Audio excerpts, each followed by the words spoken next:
Oh, I've got my coffee and I feel great. Not to go on too much of a tangent, but tonight we'll be doing the Archangels.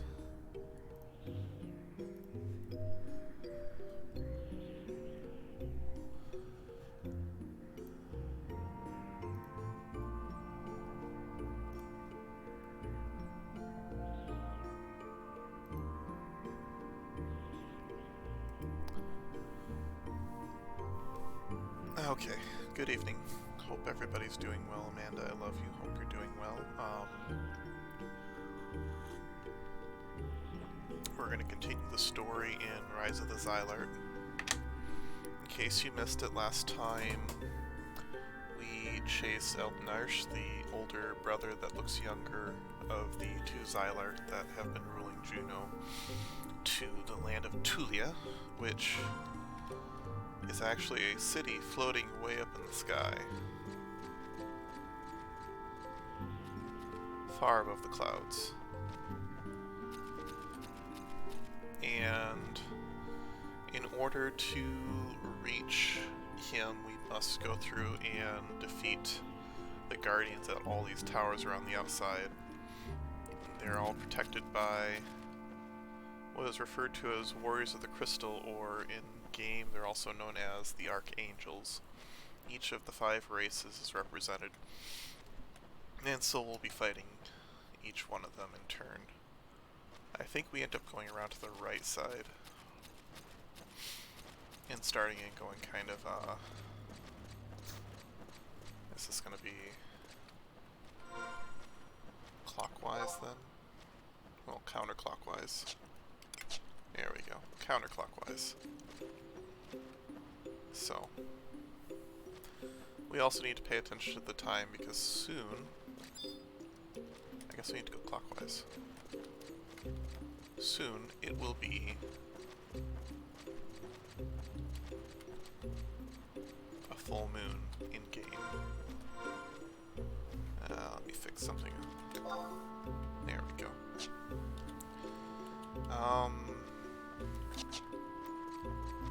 That looks much, much better. Natively, the game plays at 30 FPS, but with a high refresh rate monitor, it's kind of weird on the eyes. So there is a way to run it at 60 FPS, and it kind of just smooths through.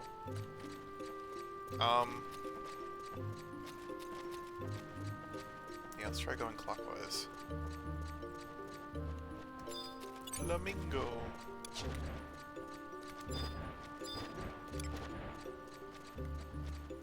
I think most of the animals around here are pretty nice. But anyways,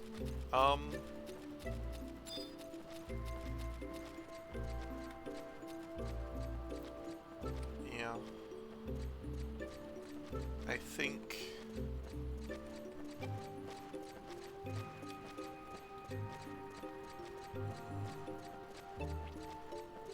I don't want to think right now. Thinking's too hard. It'd be nice to not think tonight. I've got coffee, that's good enough for me.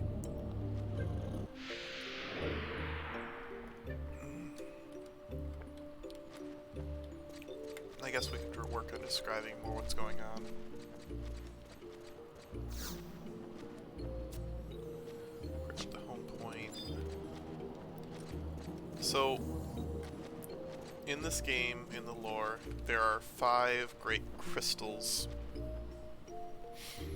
in the world that lay within the planet's core. And each of them is in a little separate section of the planet, and the towers beneath draw power from them. Kamemushi. I hate Kamemushi. 1 second. I must catch Kamemushi and then seal it away.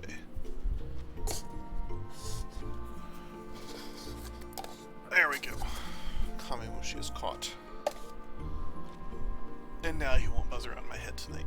Okay, sorry about that. Stink bugs are horrible. So, when the 10,000 years ago, when the elder of the princes touched the crystal, he sort of fused with it, and he had a vision where if he drew on the power, he could open a portal to the realm of the gods as they saw it, and sort of enter into the realm of gods. And when they tried to do it, another group called the Kulu decided to thwart their efforts and destroyed their control devices. Caused a great cataclysm and made the world what it is today.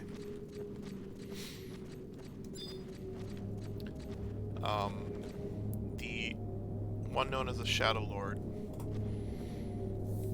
was actually part of the method of disrupting the flow of the crystal. And when he was defeated 20 years ago, it allowed the Xylark to attempt to take over the world again.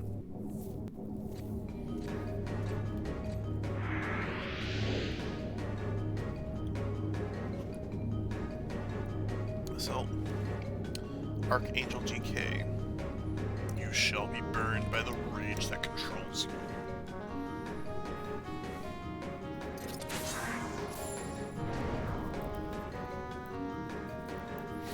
This is the first Archangel, the Archangel of the Galka, the Archangel of Rage. And just to kind of go along with the story, we're going to take Zed and Lion with us, who are technically with us right now in the story. Get out our tank. And get out Uran. We don't really need Uran, but in case they do status effects, it should help. This shouldn't take too long. I'm a couple dozen levels above where I should be, so it shouldn't be hard.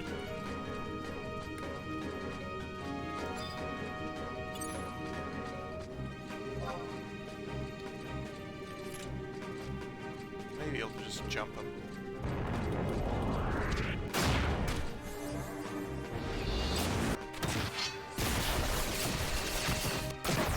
Yep. Ha! That's interesting. I've never seen someone running in a cutscene like that.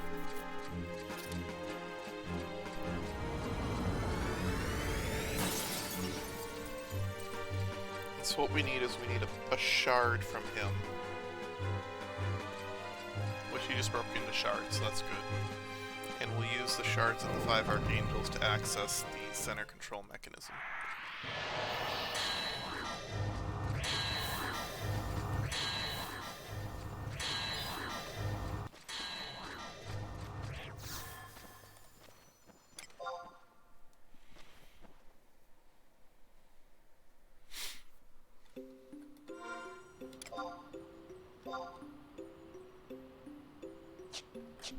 Okay. And we'll just continue in a circle and proceed from there.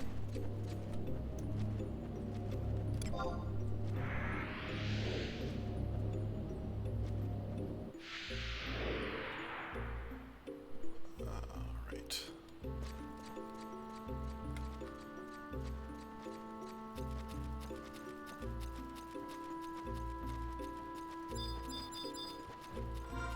Wonder if there's anything.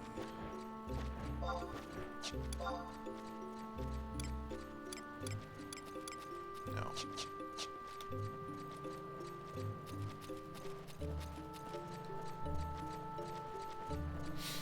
I have a tinge in the back of my neck. I don't like it.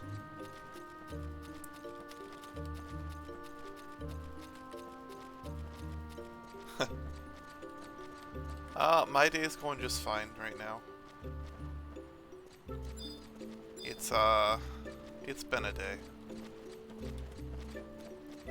Actually, it wasn't too bad today. But I am taking it easy.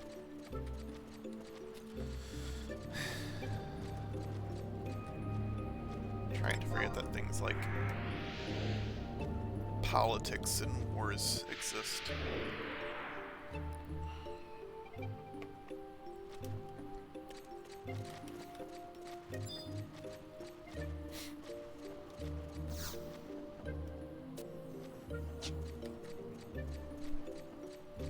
It's hard to not lose yourself in echo chambers at times.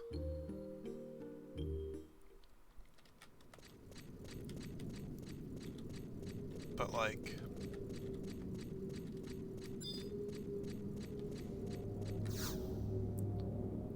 let's see.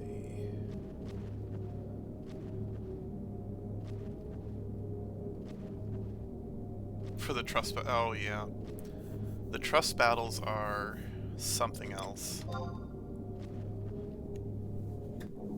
You just have to do the normal mode if I remember correctly, but if you're under-geared for it, it's rough. You shall be consumed by the cowardice that binds you. Mwah. Excuse me, it's a Tataro. You shall be consumed by the cowardice that binds you. There we go. Let's see. I should probably stop running if I want to summon things.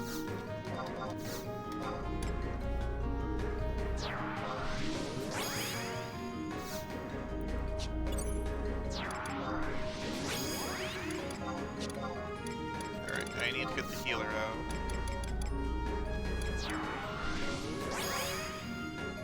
I guess I'll get a tank out, but this guy's kind of funny. He likes to teleport around the map. So we'll see if he's nice today or not. I think if I do the jump thing again, he'll just die really quick.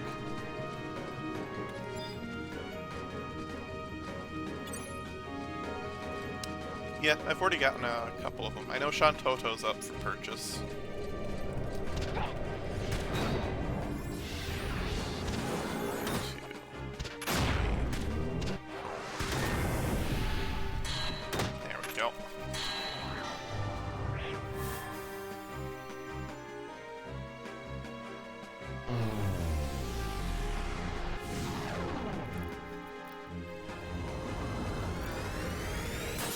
Once I get Shantoto too, I might do some sub-job leveling.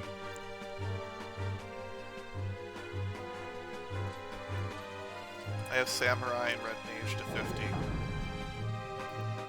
Right now my sub-job is actually Blue Mage. Or not Blue Mage, Black Mage.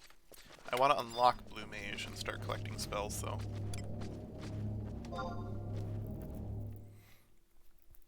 But weird, how's your day been? How are you doing? What's life like for you?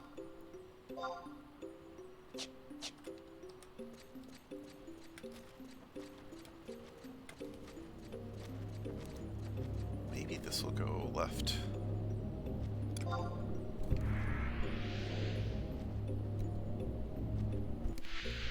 There we go.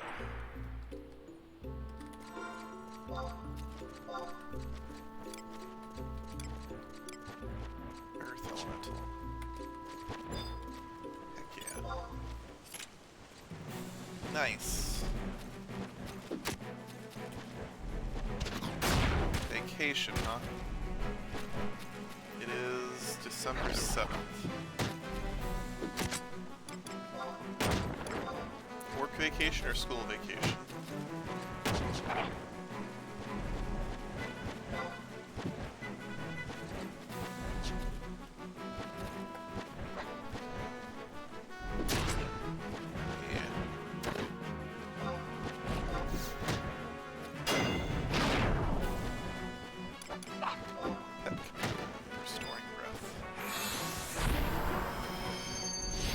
I don't even need to do the command combo now.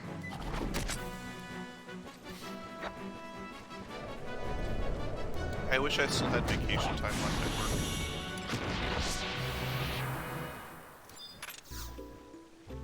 What is this? I'll grab this.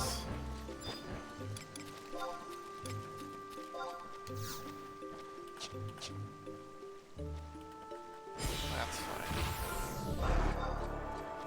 If there's any more elementals.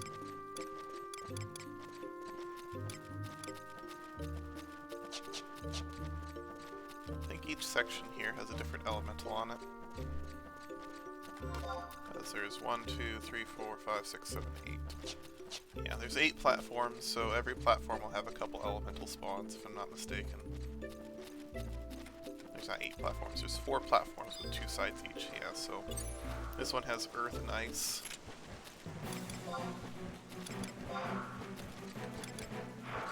Come on, stop moving. Stop moving!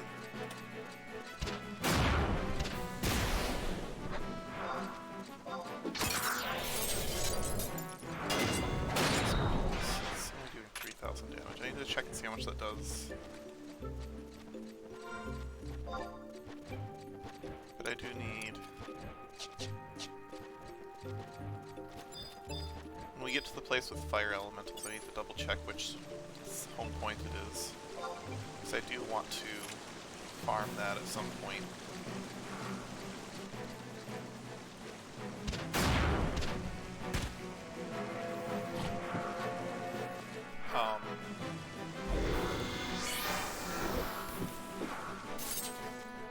Fire in particular for...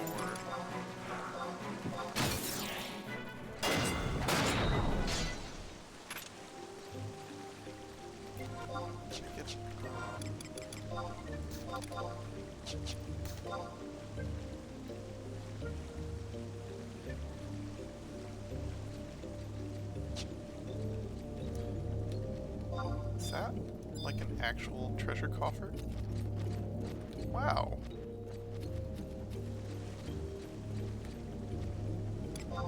I might come back for that. I like treasure coffers.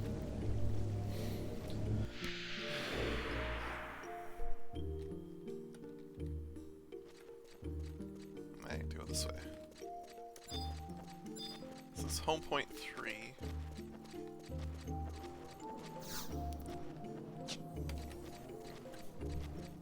So let's see what we fight this time. Actually, hold on. Current time. Waxing Crescent. So, tomorrow, about early evening for me, I think, will be close to the full moon. And I need to get Luma ink and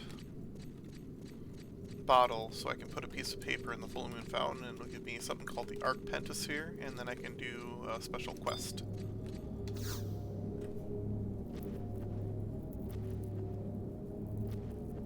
Oh, I want to make a macro real quick.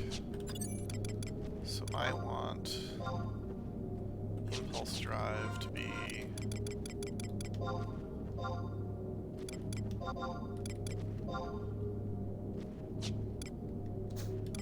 copy, paste.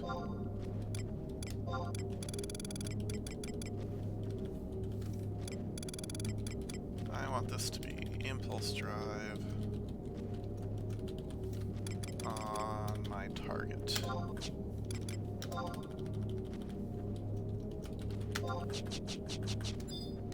There we go.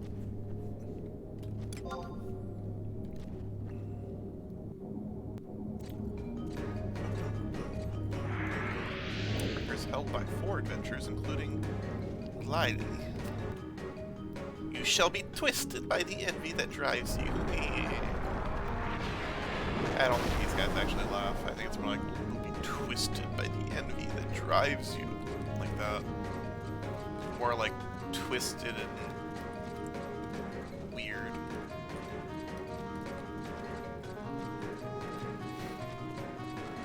But yeah, let's go ahead and jump in here.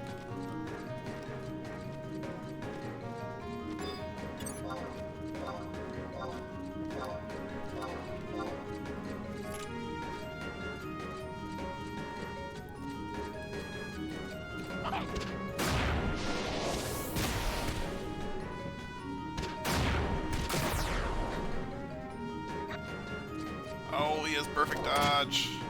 No. There goes my quick kill.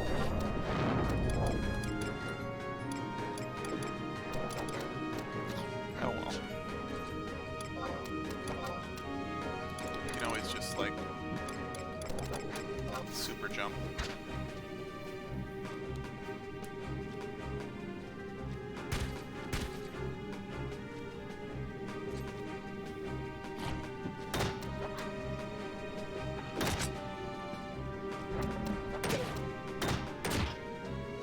So sad. We could have. Oh well.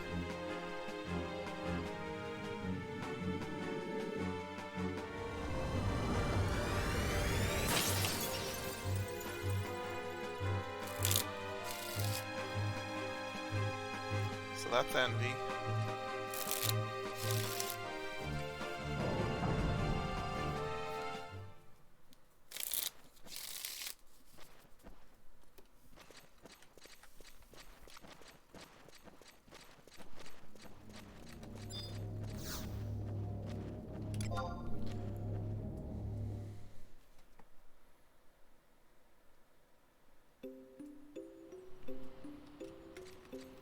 should go to the left one more time, so I guess you have to go counterclockwise.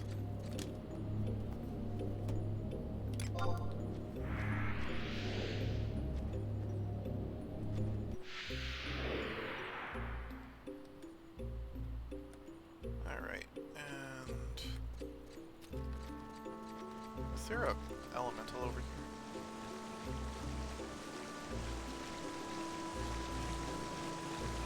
No. Okay.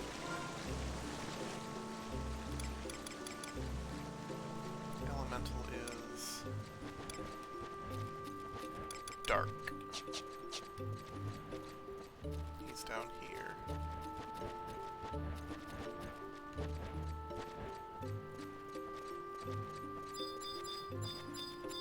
And this person may be farming elementals.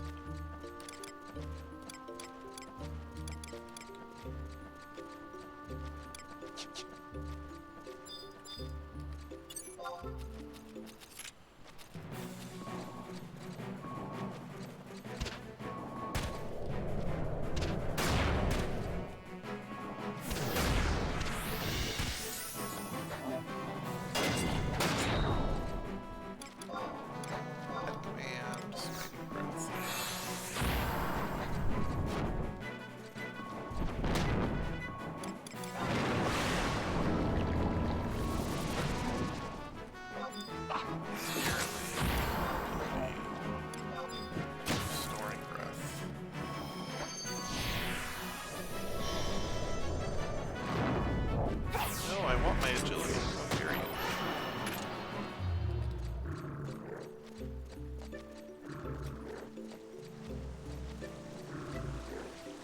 Oh, leave me alone.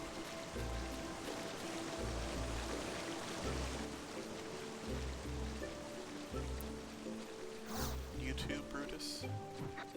No, he's gonna leave me alone.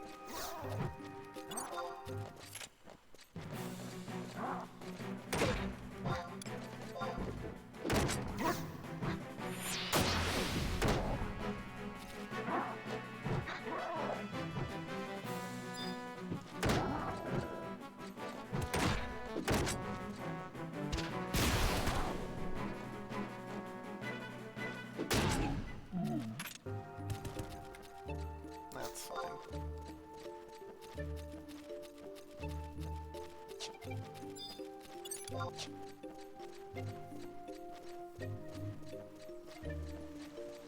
Alright, let's see what elementals are over here on this side. Dude, the sprinklers don't bother me.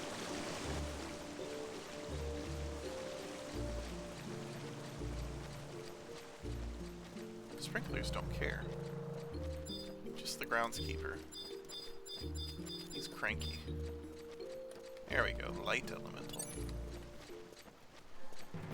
That'll be nice.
I was talking about echo chambers earlier.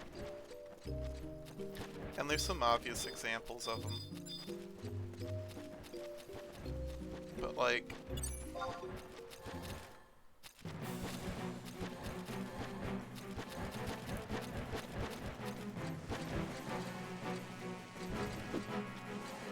sometimes you get stuck in a feedback loop thinking that things are one-dimensional.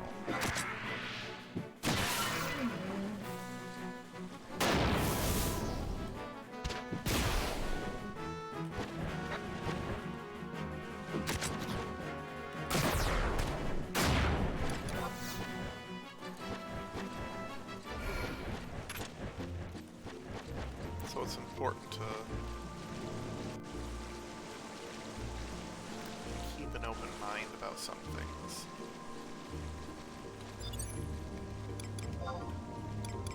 That being said,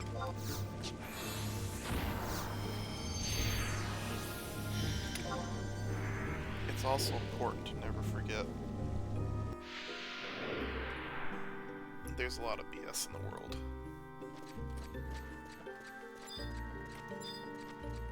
So if you read something and you're concerned, look for more sources of information.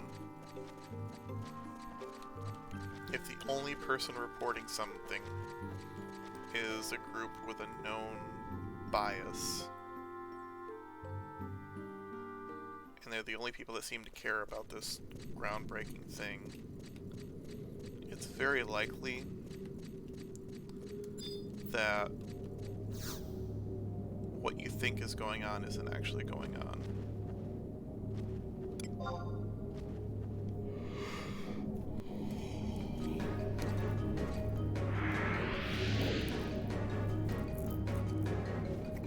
You shall be defeated by the apathy that plagues you. Alright, this time I'm actually going to call a tank so that he can eat the suicide attack.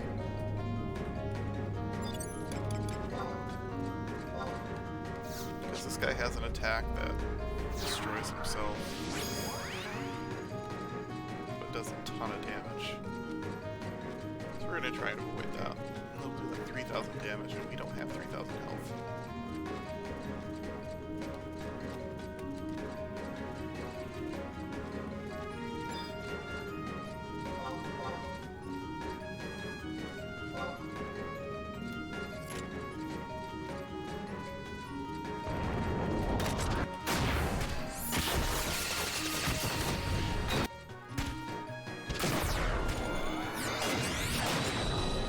There we go.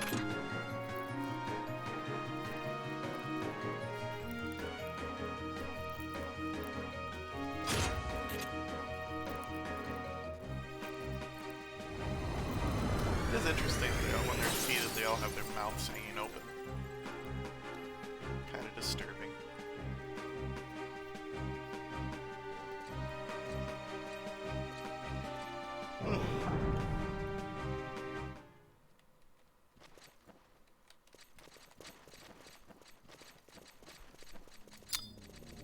Alright, 4 down, 1 to go. Unfortunately, this last one has a move called Invincible, which means I just can't do damage for 30 seconds. And so, the only options for doing the battle quick is to either literally destroy him in one shot, or just wait for the thing to end. And probably the only option is to just wait for the thing to end.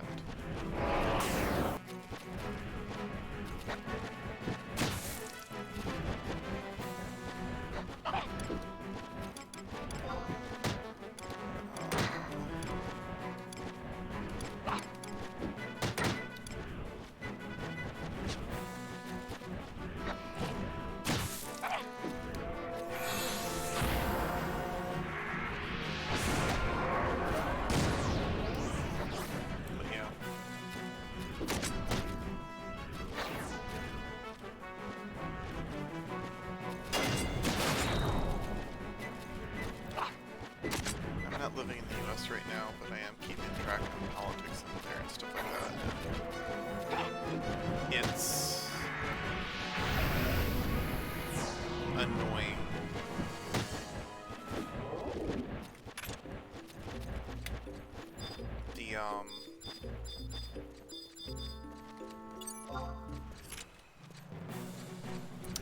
The level of political discourse.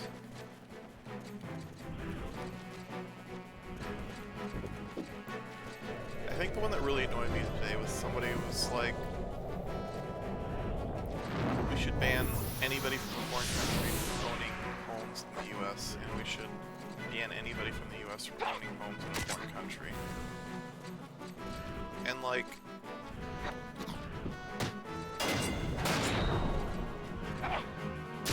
that doesn't make any sense. It was in reaction to, there's a bill that went through that they're trying to limit hedge funds owning private domiciles or private individual family homes. So if you're a hedge fund manager right now, a lot of people are buying up mortgages, and when those go back to the bank, they go back to the person that owns the mortgage, which is at the moment hedge funds. And so they own a lot of private housing. And so the bill gives a 10-year period with which you need to divest from that ownership. Divest meaning sell it. You have to sell the home within 10 years. Which isn't really unreasonable if you think about it. And hedge funds being able to invest into property like this is something that's relatively new in the United States. It didn't start until the 1990s. If you're not familiar with banking history in the United States, banking used to have an incredible amount of rules to it. The reason why banks, like if you moved between states, you'd have to get like a brand new bank. There's only like 2 or 3 national banks in the United States. It's because in order to operate in a state, every bank has to be chartered in every individual district that they operate in. It used to be like that. They've changed some of the rules now so that states don't have the same requirements. Because what states were doing is some states would be like, well, if you're in this state, we have an agreement with this other state where you don't have to do a charter because we'll accept that charter. So you'd have these states grouping up together. And it was creating weird competition patterns to some people. And there's 2 ways you can go with that. Either you stop them from allowing these, what is it? It's mutual acceptance of bank charters. You can either stop states from creating these mutually accepted charter systems, or you just get rid of the requirement for banks to be chartered in individual states. And one way makes more sense than the other. Like, it probably would have made more sense to be more restrictive with banking than less restrictive, but we ended up going the other direction where we were more allowing when we started getting rid of banking restrictions. And that has a couple of effects. One, it destroyed a lot of mortgage companies, because it used to be that you had to be a certain type of bank in order to give mortgages. That is no longer strictly the case.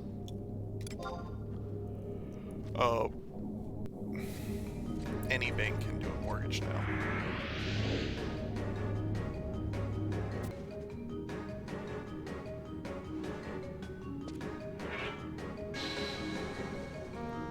So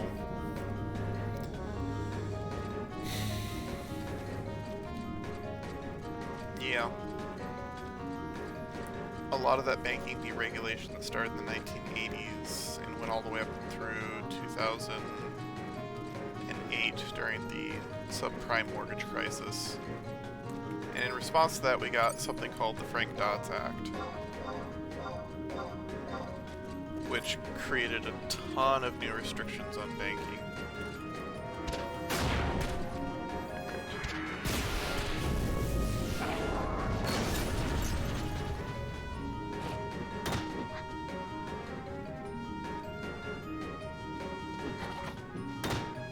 of Shield Bash.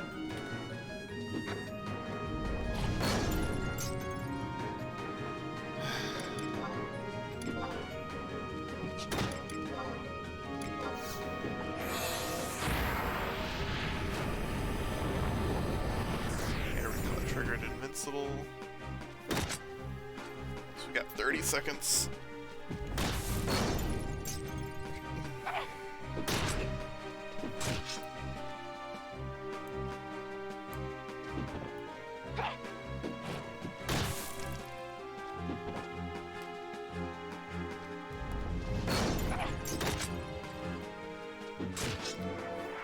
So, obviously that didn't end very well.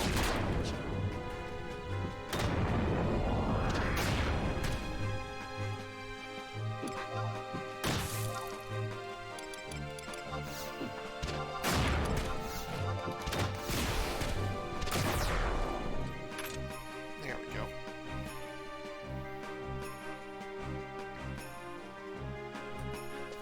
Forgot he also has Benediction.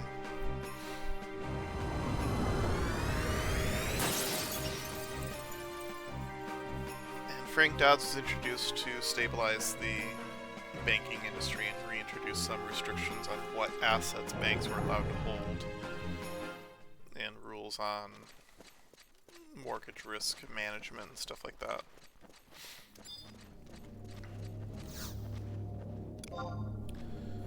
Alright.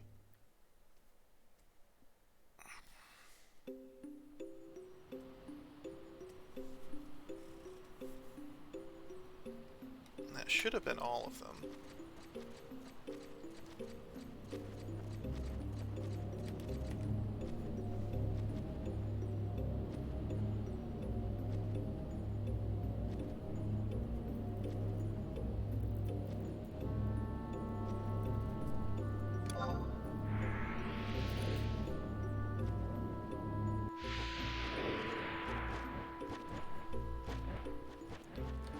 This should be back to the center.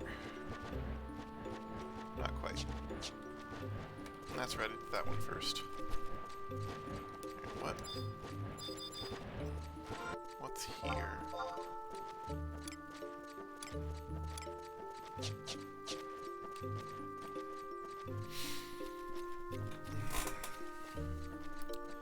But yeah, money in banking is a interesting topic in economics.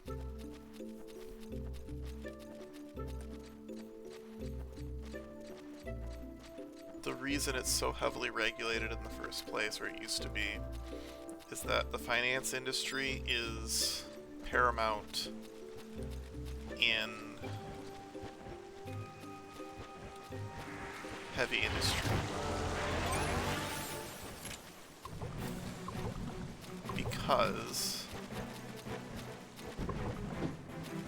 when you're making products,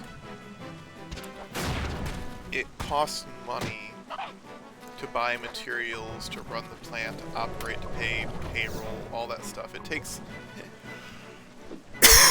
excuse me. It costs money to operate. And generally speaking, you don't want to sit on a ton of cash.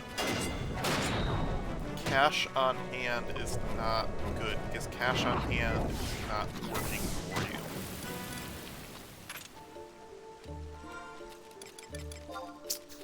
And cash that is not working is cash that is not earning money. You want the money that you have to become more money that you have. With the way that inflation works, if you have money on hand, $1 today is 98 cents tomorrow. And that's not desirable.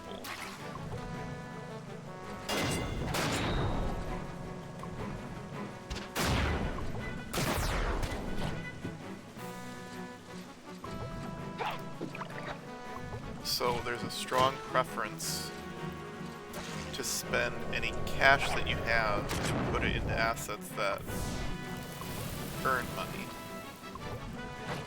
So investing into a new factory, for example, earns you money. Investing into bonds earns you money. The problem is once you invest that money into something else, you're no longer able to use that money for other things. So businesses in general, when they have non-fixed costs, variable costs that change, you know, from month to month, you don't want to have enough cash on hand to make up for any random instance that may happen. You want to have just enough to get by. You want to be as close to zero as you can possibly get.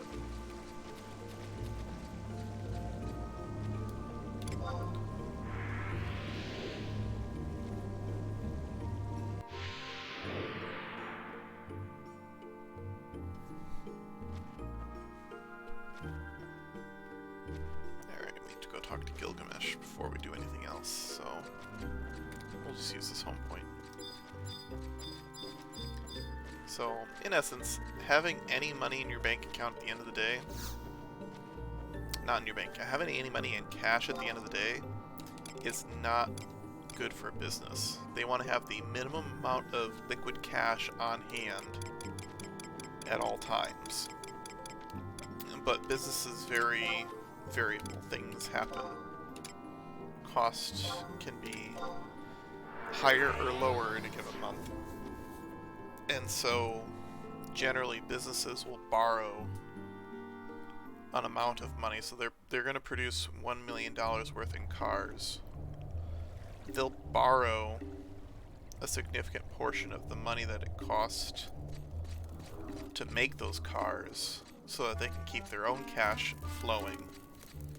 And they'll pay interest on that borrowed cash for the period of time until they sell those cars.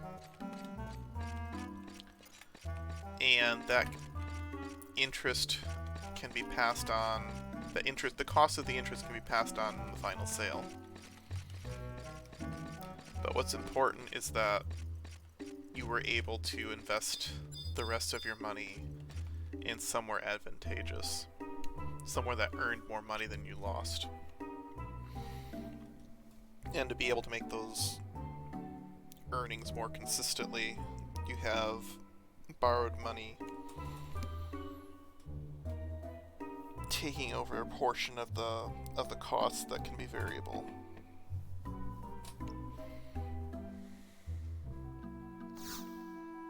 Alright, cutscene.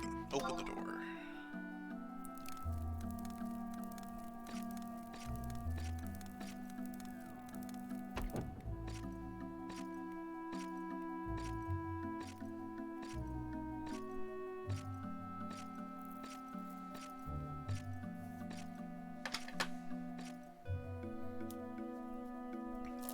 So were you able to make it to Tudia?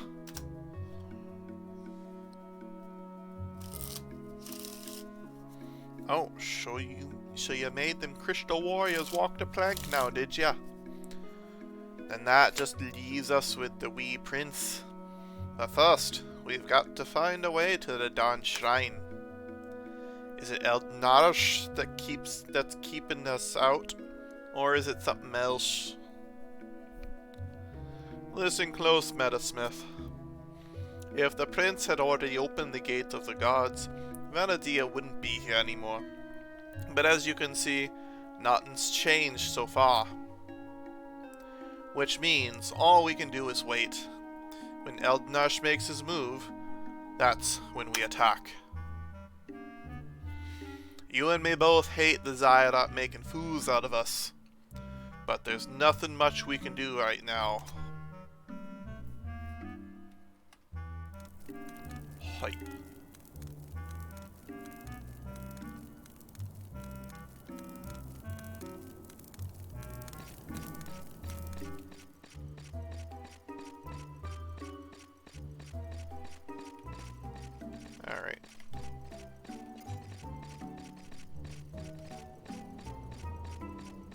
go and have a peek at Tulia and see what's going on.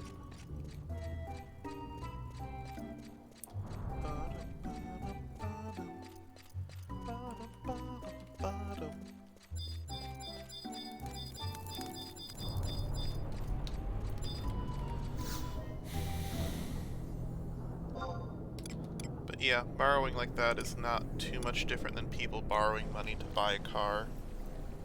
The purpose of getting a car is to get transportation, probably to and from work or to and from something that benefits you. So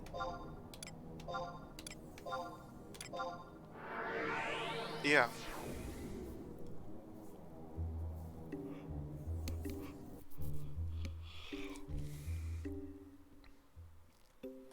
The problem is it's having enough money to buy a car on hand all the time means that you can't do other things with that money.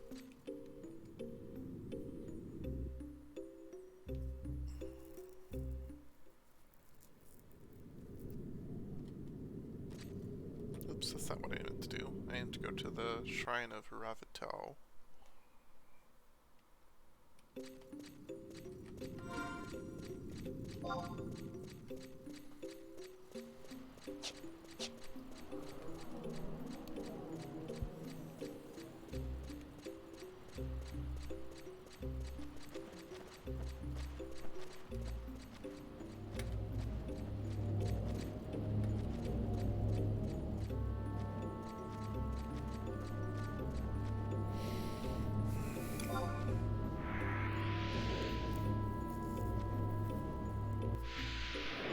So yeah, the reason why banking is so important for industry is that having banking available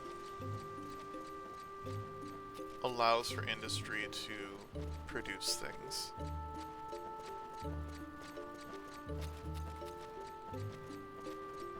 It's important that, say, Ford Motor Company can borrow money for its current production so it doesn't have to take money out of its current accounts to pay for all of its production out of pocket.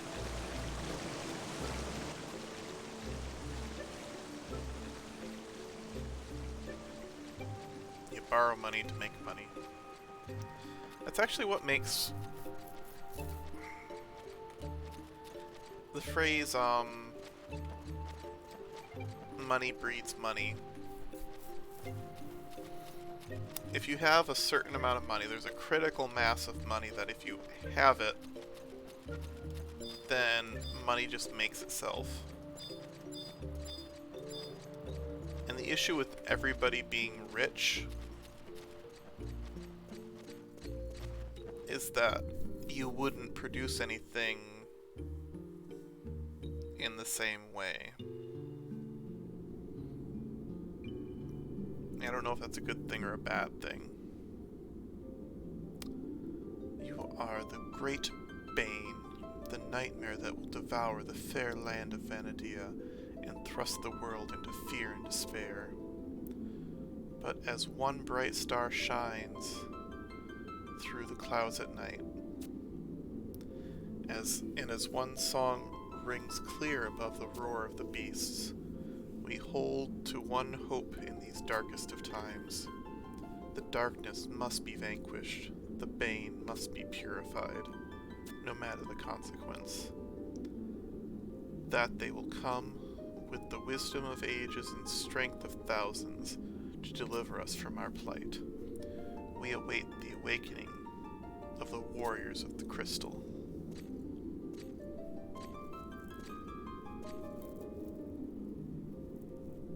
So, you've made it this far, Metalsmith. I usually do a little bit higher voice for her.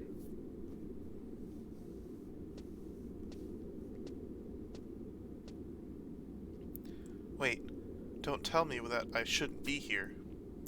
I know my father forbade me from coming, but I can't just sit back and watch Eltenar wreak havoc on our Vanadia. I'm ready to fight to the finish.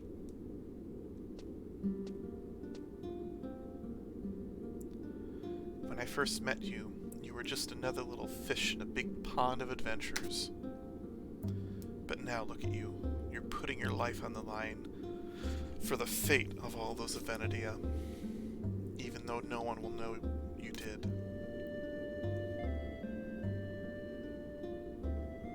You know, when this is all over, how about we hop on a ferry and sail around the world?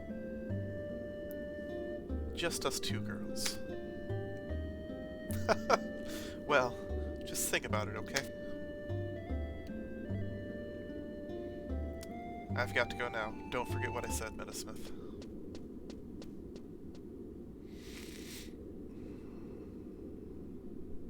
I'm glad I don't have a webcam.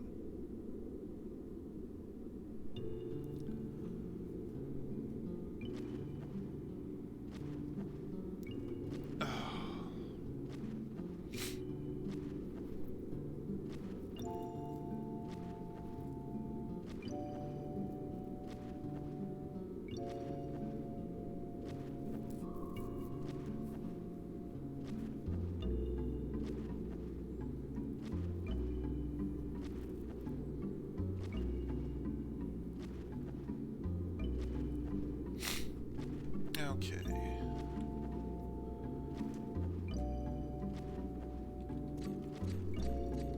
South.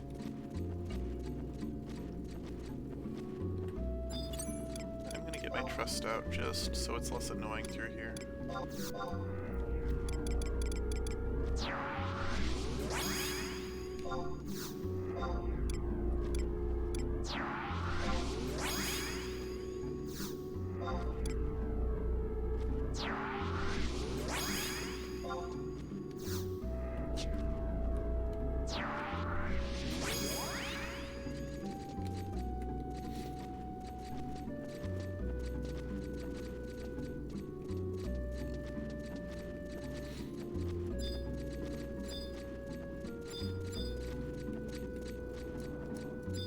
Okay, I'm gonna destroy all the Thunder Elementals.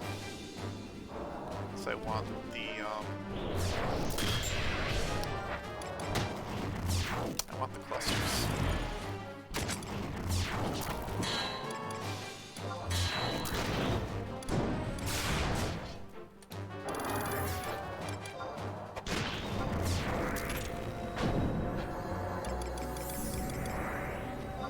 Let's put that.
Did I miss?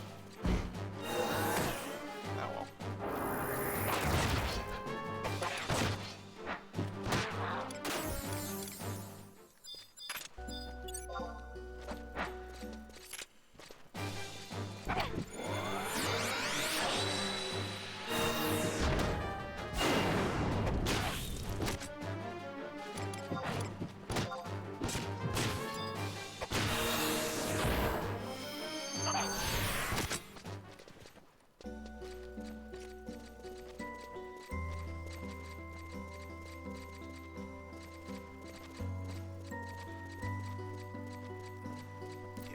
Go up here.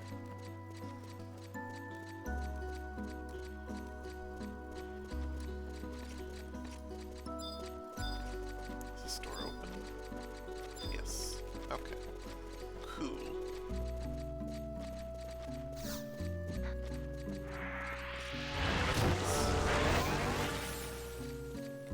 No elementals. That's too bad. Grounds total.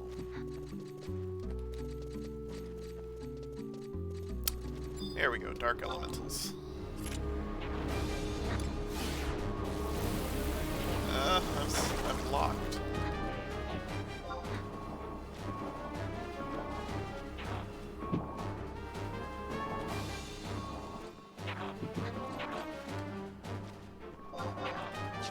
Wow, it ate my TP. Come on. Hate that.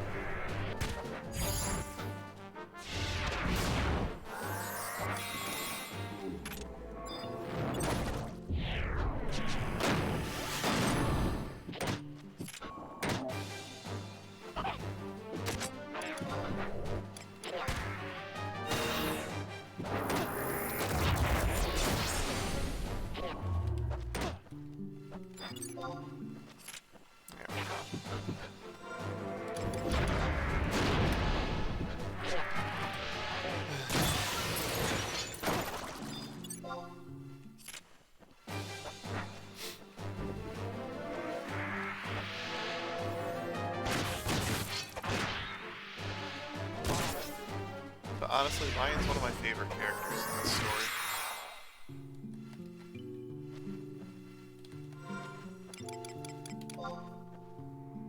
Yeah, it's equidistant.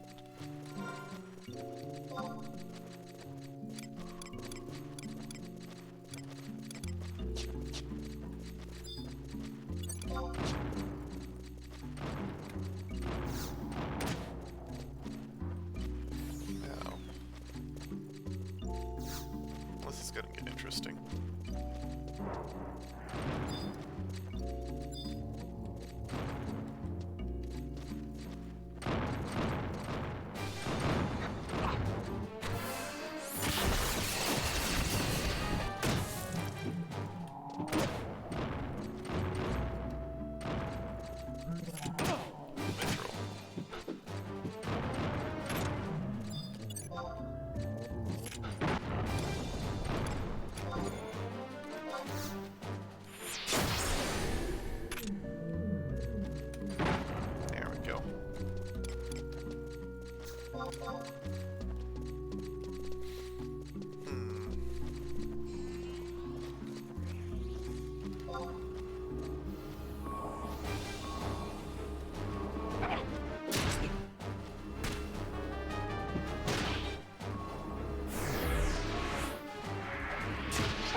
Check when ambuscade is updated.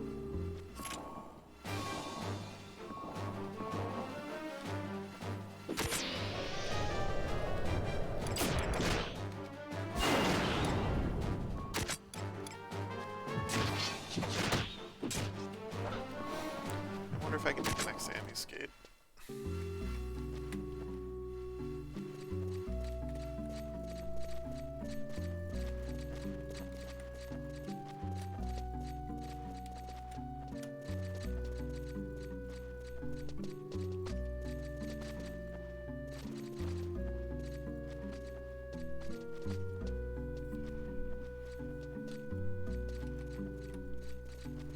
Alright, This should be the last battlefield for this expansion, and then we can start on moving through Chains of Promethea. After this fight, I'm going to take a break, get more coffee, and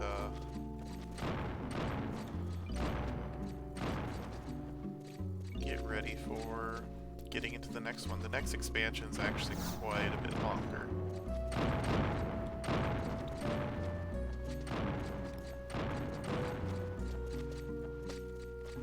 As far as like activities and stuff like that.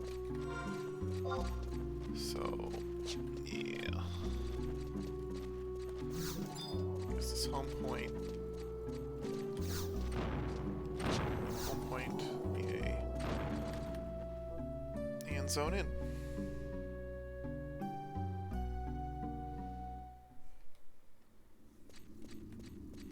And we are at the Celestial Nexus.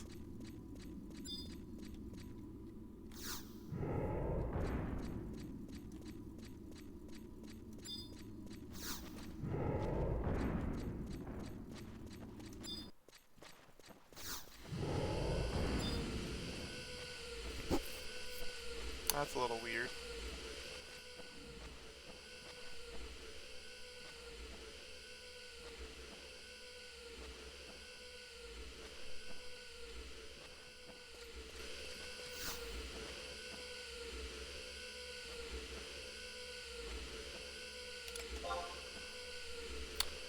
Alright, here we go.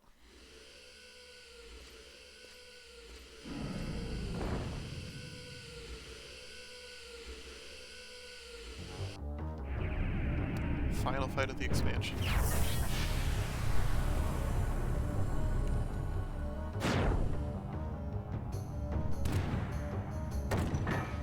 And Zed, Aldo, and Lion are down. Ah! I couldn't lay a finger on him. I cannot move. So this is the true power of the crystal.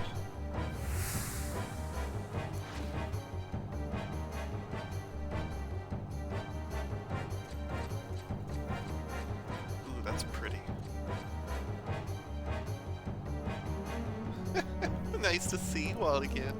I was beginning to wonder if you'd make it this far. But enough with the greetings. We all know why we've gathered here today. Let me be brief. Thanks to you adventurers, the beastmen interfering with my plans to revive the crystalline will soon be vanquished. Once that is complete, the gate of the gods will finally be opened. And as for what happens to Vanadia then, who knows? But what I do know is this. What lies on the other side of that gate is the dream I have been seeing. I have seen for the past 10,000 years. The dream of paradise. And what about you? Don't you want to see what is on the other side? Don't you want to be reborn as a god? Come with me. No thank you. I'm gonna bounce.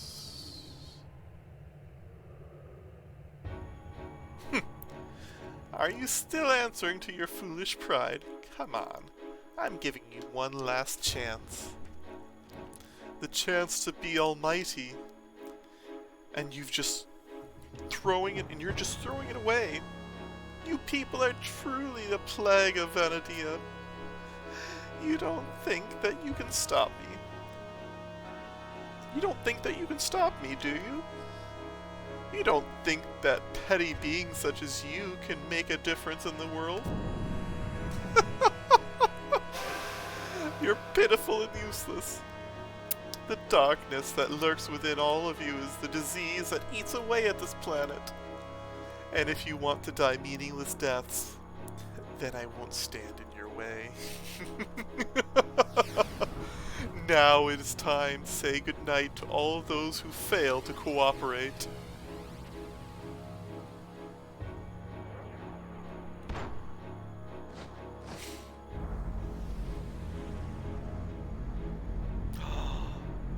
He's pulling up the wiki, guys. Hold on.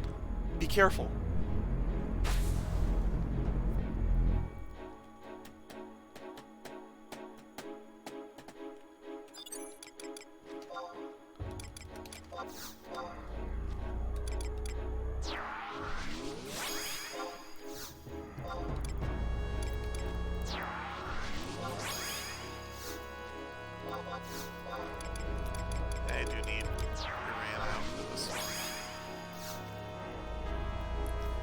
try not to use Uran if I can help it, but having someone with the actual curing spells is probably important.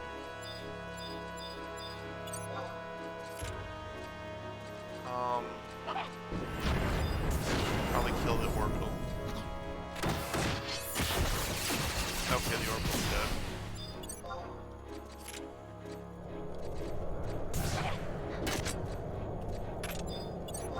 Alright, orbitals are down.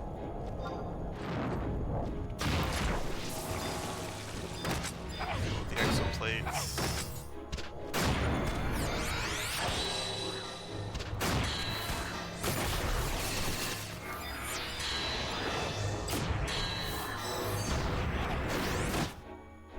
Are they actually gone or no?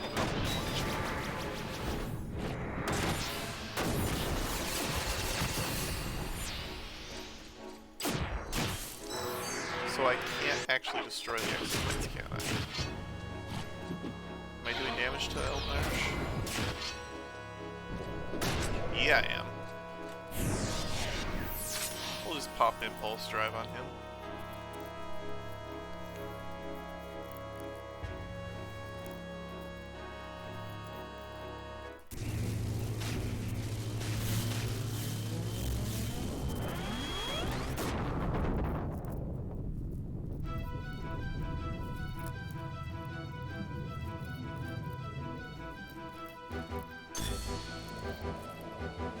He's got a left eye, guys. I underestimated your ability. You fight well for such a lower life form. But there's no more time for playing games. Prepare to witness my true power. Oh good, they're still there. Come on guys. Let's knock him down a peg. Ooh, he teleports.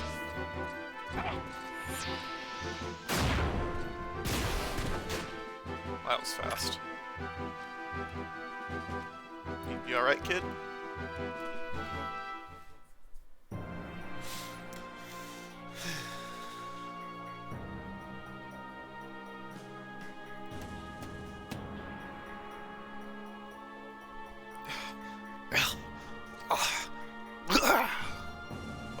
Why?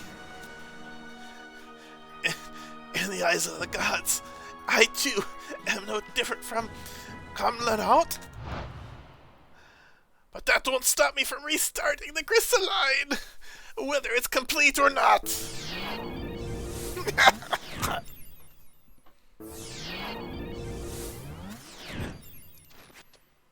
The crystals will spin out of control, as they did 10,000 years ago, and create a meltdown that will destroy this world and everything in it.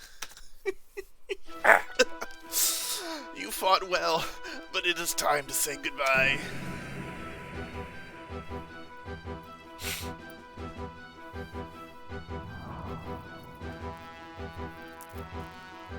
Talk about a sore loser.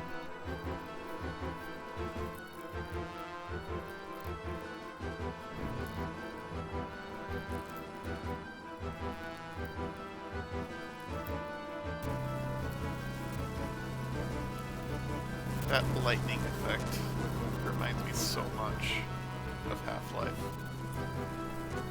I cannot believe what I'm witnessing.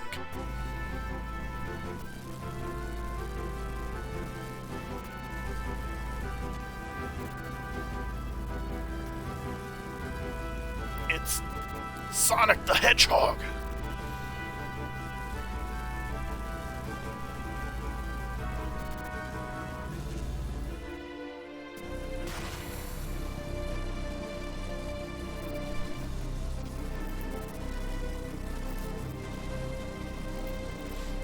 The light has begun to converge. Soon all will end, and my dream will begin.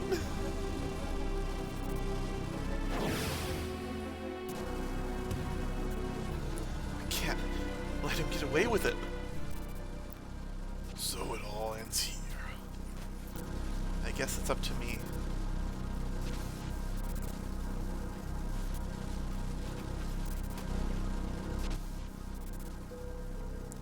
There might be another way to better. I'm sorry, Metasmith. I don't think I'll be going to be able to keep our promise.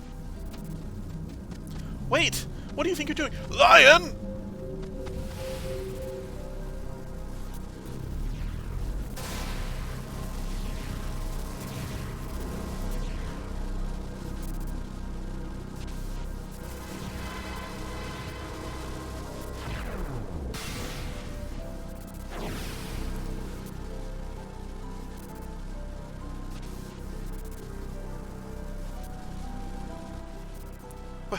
What is this noise?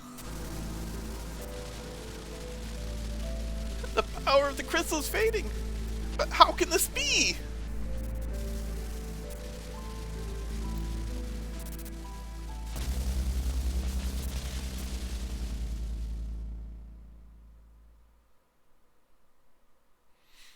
A conscious soul interjected. No! Nothing can get in my way! Stop, Eldnash. You must cease thy vile ambition. Huh?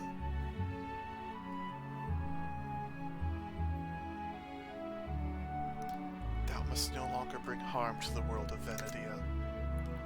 Dost thou not yet realize? Harming Vanadia will only bind thee from attaining thy dream of paradise. Yvnuel, Eldnash, something can never really be destroyed. It only changes to take on a new form. And now, thy time has come to take on a new form. Let us go.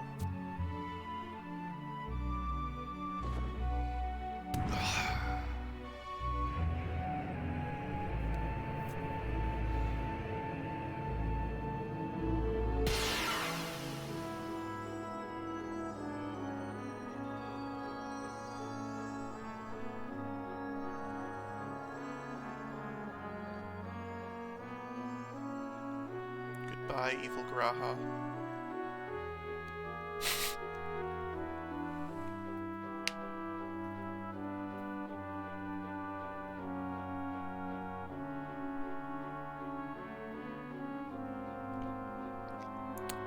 Until we meet again, warriors of the crystal.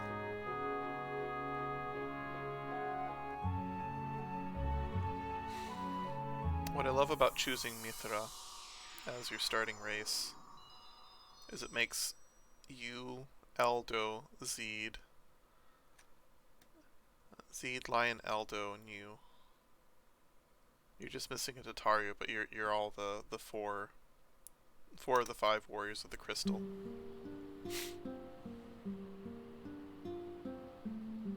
I don't think there's a Tataru that really joins your little band ever. That's cowardice for you. Well, let's hope that puts an end to the Xylarts and plans. You did a great job in there, Metasmith. And Lion. If it wasn't for her, who knows what would become of Vanadia? What would have become of Vanadia? I speak for all of Vanadia when I say thank you, Metasmith. Well,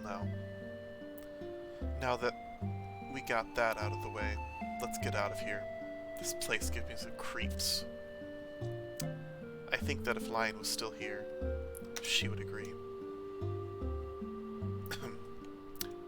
Be seeing you around, Metasmith. Metasmith, I too bid you farewell, but I do not feel this meeting will be our last, until our paths cross again.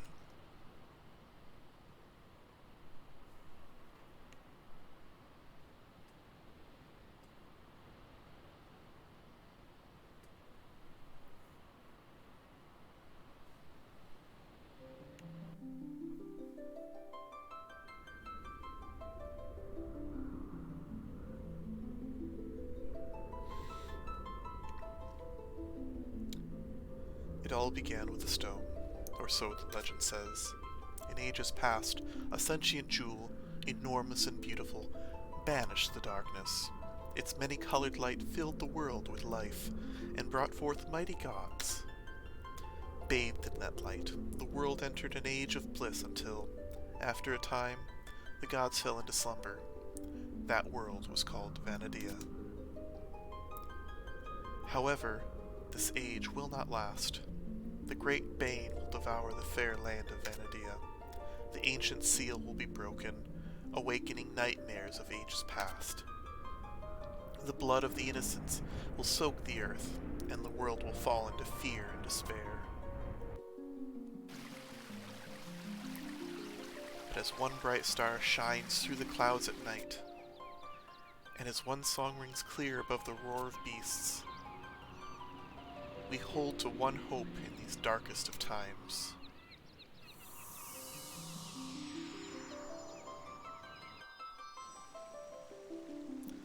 That star is you, and the song is yours. And someday, that hope will become our dreams, our prayers. Shine forth, star of hope. Let your song ring out across all of Vanadia. And what was split asunder will once again become whole, complete and inseparable for all eternity.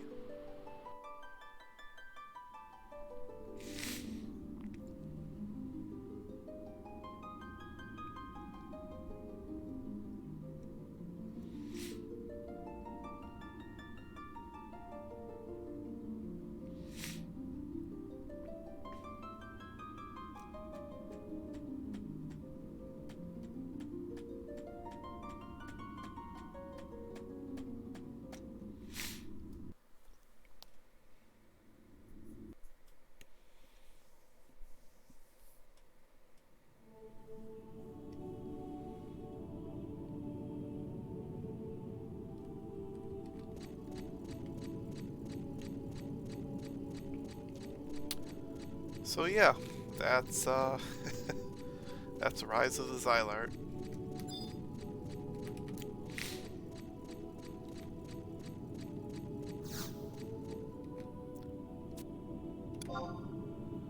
I don't know why I'm walking out of here when I can just teleport.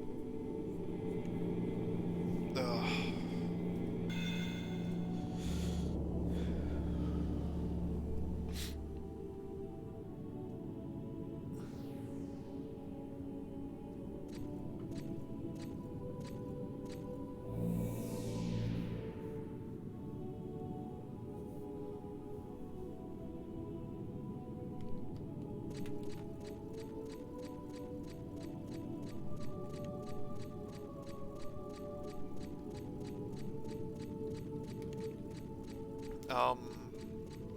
I think there's a little bit of epilogue stuff that we need to do real quick. And then we will put this on hold until we finish Chains of Promethea. If you remember, we already started Chains of Promethea. We've entered Delphix Tower. Ran into the mysterious boy. Received an item from him. And went through all of the Prometheans, Dem, Hala, and Maya. And then afterwards we were transported to Misero Coast. And kind of woke up there after an explosion. Cannonball! That's not an NM. That's too bad. Is there any NMs up? Doesn't look like it. Oh well. So, to continue Chains of Promethea, we have to start off by zoning into... what's the city called? Tavsnasia Stronghold, I think it is. Do I have a Norg? Yeah, I do.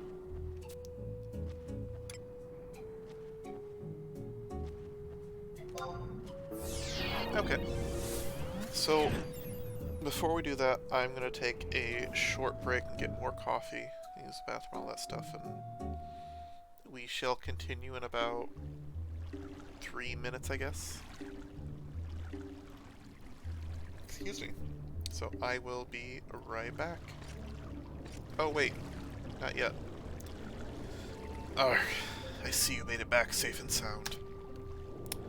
Your story won't be going down in the annals of history, but there are some things that best go unknown.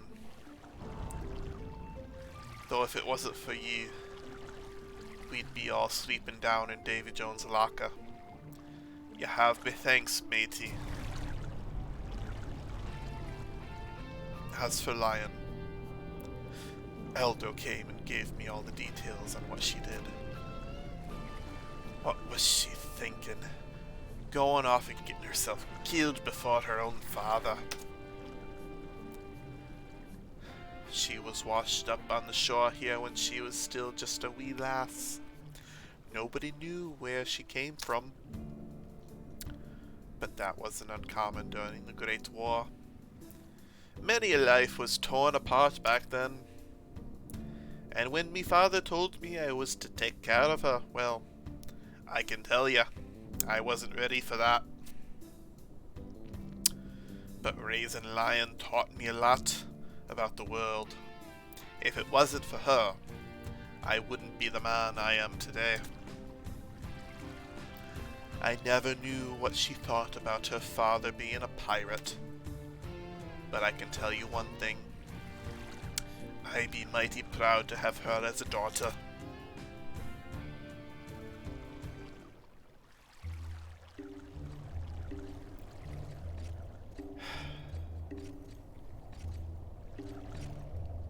Alright, I'm gonna go get coffee, use the restroom, and blow my nose. I will be right back.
Alright. Moving on.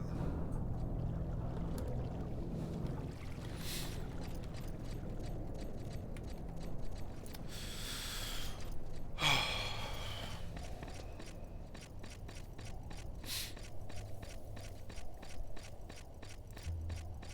don't know why, but when I first started playing this game when I was... God, when I was 14, 15? Like, at first, I didn't get very far into the game at first. Alright, let's see what Gilgamesh has to say. But Lion was one of the NPCs that I did get introduced to. Ooh, I can walk around in here. Kamui Rider. Made Newark headquarters about 30 years ago. The Crystal War of the unification of countries. This was unthinkable back then. They were hard times, but no one had complaints. Our dream of paradise may be over, but that doesn't change the fact that them beastmen still be crawling over the face of Vanadia. When you think about it, this little charade with the princes may have just been the tip of the blimey iceberg. And Lion, I haven't told the other scallywags what really happened to her. They all think she's off on some adventure. It's always easier to forget about the things that trouble you. That be why people always forget those who pass away. I don't want that to be happening to my daughter. That's why she'll always be alive, here in Norg.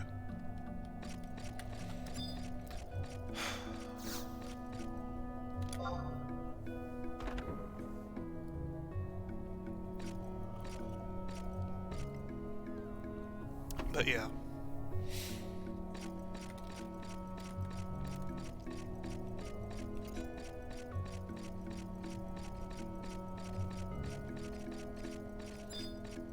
It was one of the first characters that I was sort of introduced to as just like someone else is just sort of doing random things on the side as a NPC rather. But like, the other thing is that in this game, in most games, when you're the hero, when you're in like the conflict, there's a hero character that does the thing, and then you either help the hero character or you are the hero character. And that never really made much sense to me, because how many times can you be the great savior that everybody knows about, but still walk around and have to build respect or get to know someone? Like, I think it's a pitfall of storytelling in MMOs.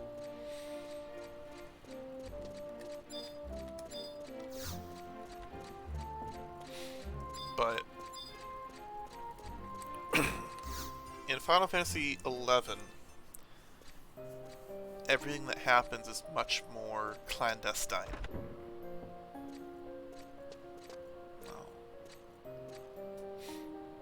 Hold up there, Metasmith. Where's Aldo? You didn't leave him on that cursed island to die, did you? If anything happened to our boss, don't even think you'll be leaving here alive.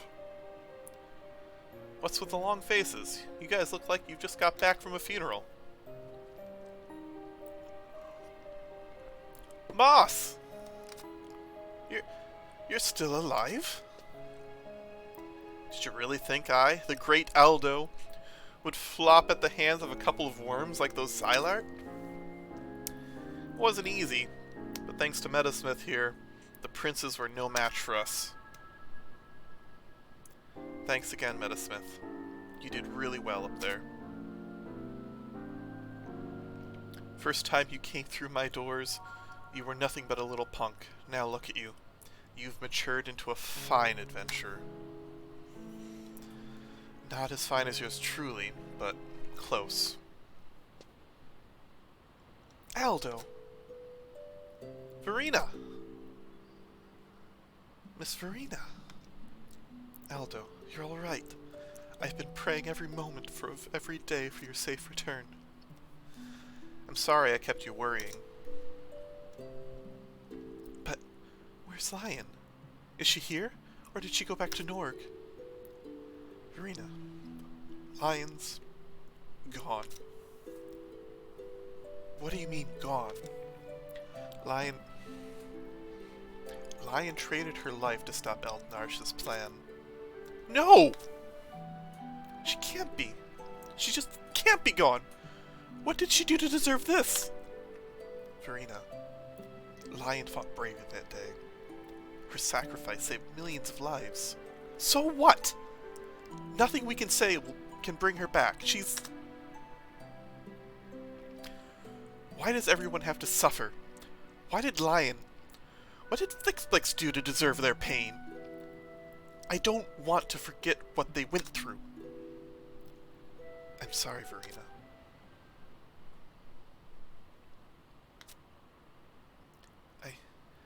I can feel something. This warmth. Lion, is that you? It is you, isn't it? Aldo. Lion is still alive. I can feel it. She's weaker than before, but she's still with us. You may be right, Verena, and if there's any shred of hope, the least we can do is continue to believe. So, Metasmith, as much as I'd love you to join us here at the Tenshoto, I think I already know your answer to that offer. But if you're ever in the neighborhood, be sure to drop by. You're always welcome. Well, I think it's time I took that vacation I've been promising myself. You should go someplace quiet and get some rest as well. I have a feeling that the real adventure has just begun.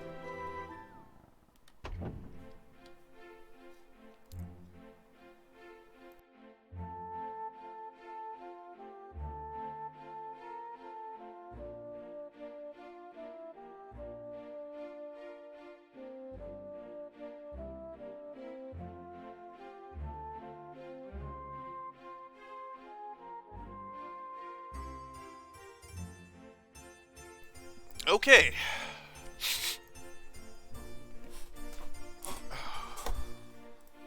You know, your nose makes a great trumpet.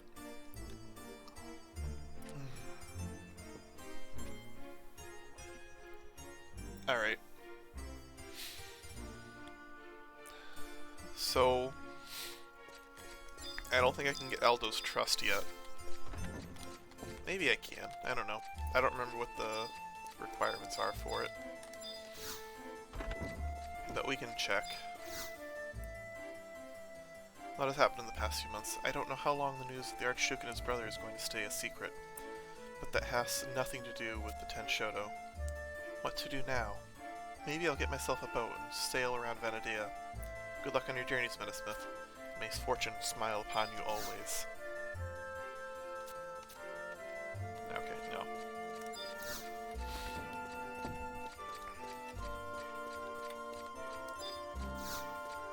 Alright. I am going to... Let me take a look where I'm at. So that's Xylart. Currently on Awakening. And so ends another chapter in the never-ending tale of Venedia. However, as long as there are those who are lured by the thoughts of paradise, the wheels of destiny will continue to turn. So that's the... question mark ending? Question mark? Obviously with what Verena said, there's more to the story with Lion. But until we finish Chains of Promethea, it's not yet available. So, let's work on that. Chains of Promethea, we are... Quests. Chains of Promethea, we are at an invitation west. You have woken up in some unknown land only to find your amulet has been stolen by a group of 3 Taru Taru. You think they may have run off somewhere to the west. Alright.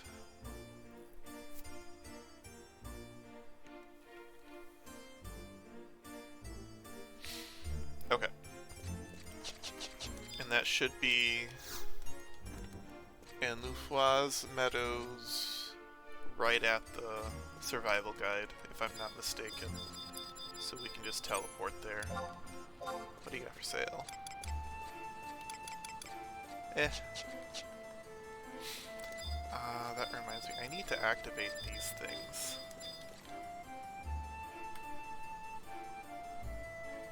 I need to activate proto waypoints. One second. Because I've been running past a few of them, but I haven't been grabbing them.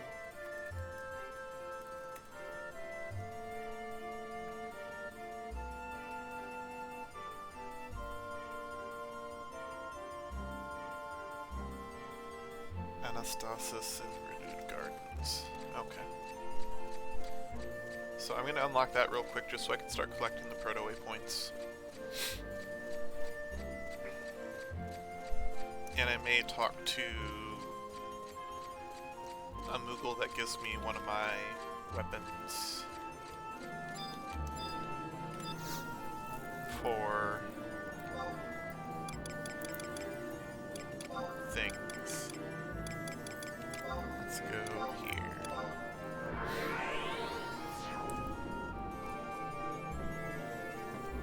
Magian Trials, that's what it's called.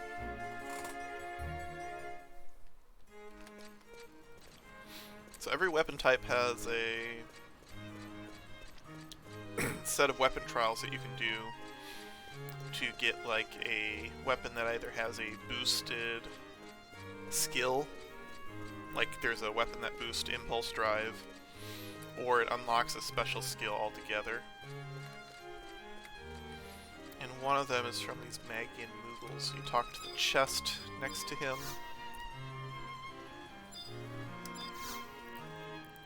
Maybe there's something you have to do first. Another adventurer has found her way to my domain. Was it my aura of superior sagacity?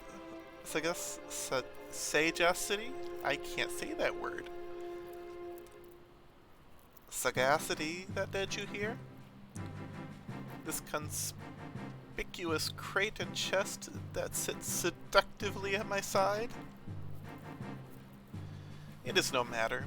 What matters is that you are here, and from the look of it, you are a suitable subject for the task I would entrust to you. I speak to you on behalf of the Magian Mooglehood, an ancient and august assembly of wise Moogles hailing from the once glorious kingdom of Kupalika. Each illustrious member of the Magian Mooglehood guards knowledge of a distinct branch of our lineal lore. My specialty lies in weaponry. With my aid, you will be doling out damage and destruction, in ways heretofore unimagined. What impelled you to impart this long-withheld wisdom to us, and why now, the unenlightened adventurer might ask? To which the wise Moogle would readily reply, the answer, my friend, is in the Mog Tablets, those remarkable relics wrought by the King Kupofried himself, that were only recently recovered by resourceful adventurers such as yourself. There is an ancient and somewhat alarming prophecy in our Mooglehood. It goes, King Kupofried's creations shall slumber soundly until such a time as their super Koopa powers are called upon to save the realm from utter ruin, Koopa. The particulars of the prophecy, preposterous as this may seem, outstrip even our prodigious powers of perception. Yet this I know, Koopa. If Moogle magic is what shall deliver the world from destruction, then Moogle magic this world shall have in abundance. As an adventurer of renown, repute, and paramount prowess, you would seem a worthy beneficiary for our boon. And yet the Magian Mooglehood is nothing if not meticulous. Meticulously methodical. Now, no, we must be certain. I propose to task you with a series of trials. Each time you emerge victorious, I shall proffer you a portion of the powers, Koopa.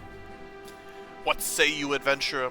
Will you undertake the trial of the Magians, that you might one day wield the mightiest of Moogle magic to save your realm from destruction and devastation?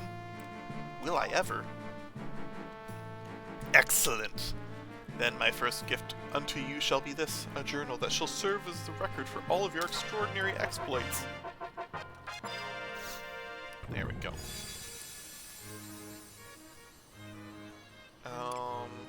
Side sword, right blade, chopper, farmhand? No. No, not lumberjack, obviously. Break blade? No. Side sword? Peeler?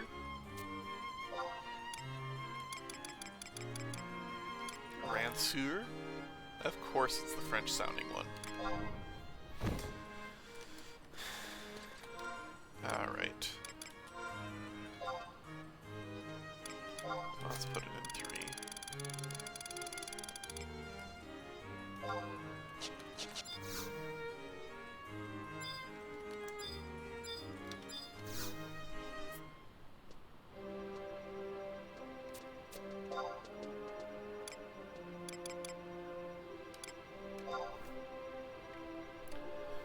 Alright,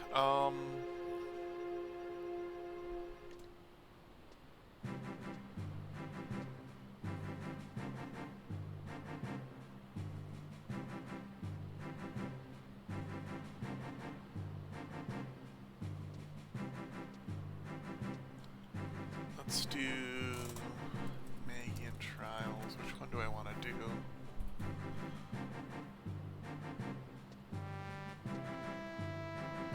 Pole arms.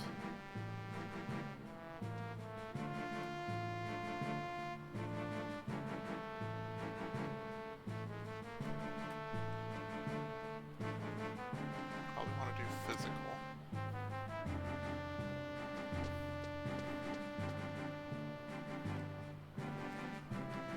It's 430.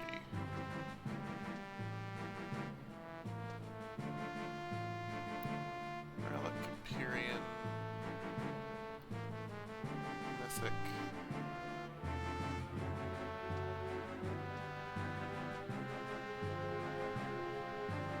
Physical Trials.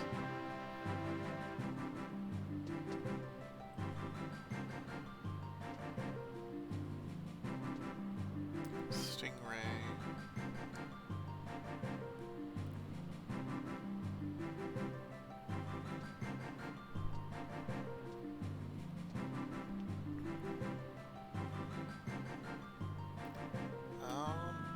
Do I actually want to do this one? I don't actually want to do this one. What I want to do...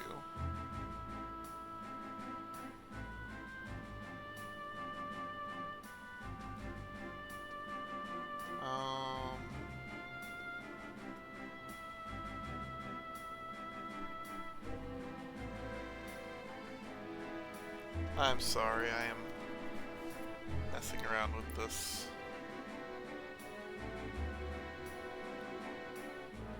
I don't know which one I want to do.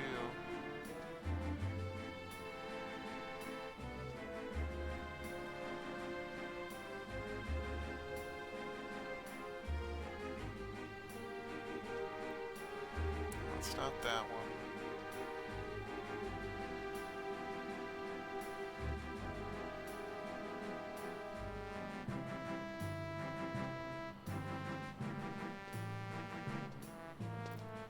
Sword axe, Sith pole arm. Not that one.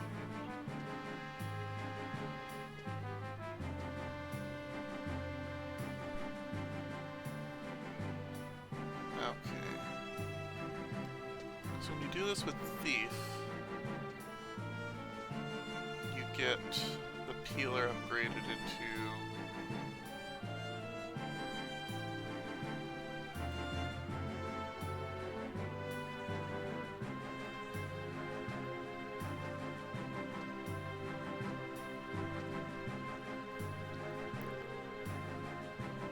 I'm just trying to remember what I did for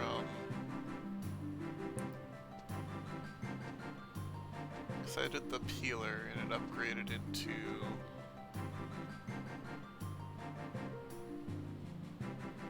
something else. Or did I do the Mando trials? No. I didn't have Mando yet.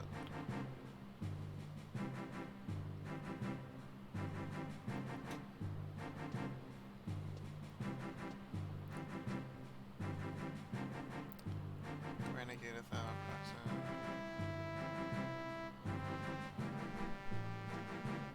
Yeah, I did this one.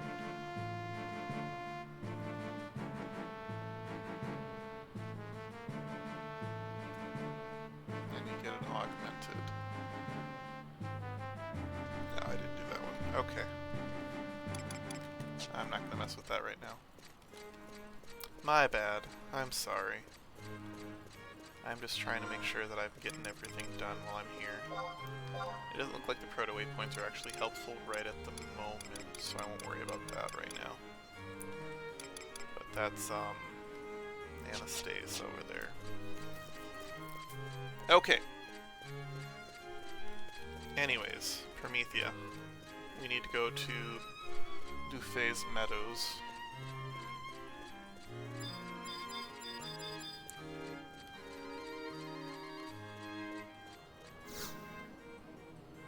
It's a home point.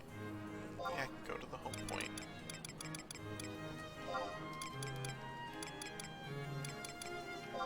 Eh?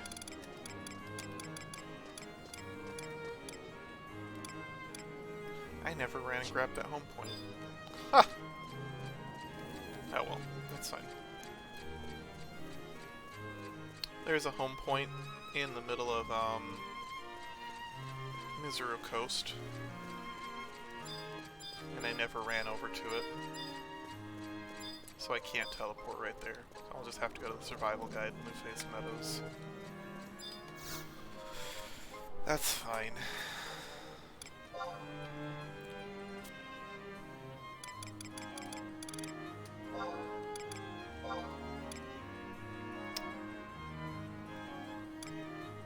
Yeah, this one. Up and away!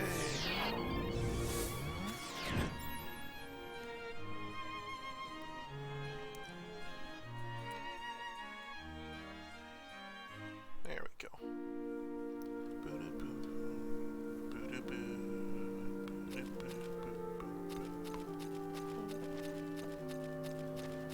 Is this the zone? I think this is the zone. No, it's gotta be...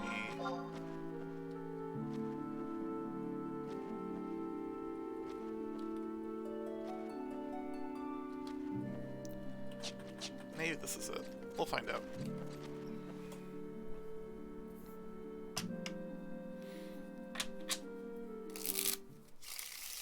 Yeah, this is it.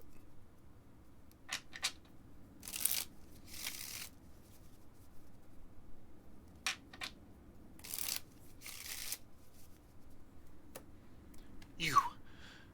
I thought you had perished! I see the boy is not with you. Very well.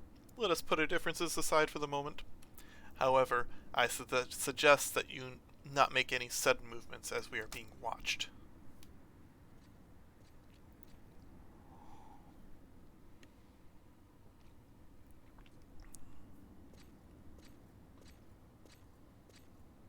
Travelers, this place is nothing but a memory fleeting on the edge of time.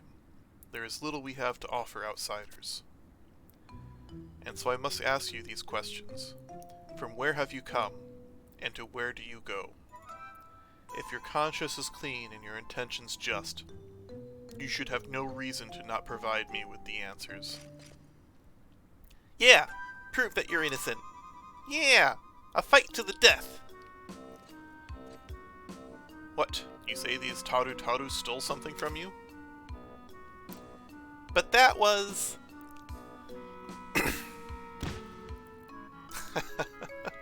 Ow, ouch. Stealing items from an unconscious stranger? What were you three thinking? But that amulet is precious. I bet that funny-looking adventurer stole it from her. It does closely resemble the one Prish had in her possession. Amulet? So that explains. We shall wait for Prish's return. She will know whether this amulet is hers or not. Until that time, I suggest you rest here in the safe hold. However, remember that you are not welcome, and the moment the issue is at hand is solved, you will be asked to leave and never come back.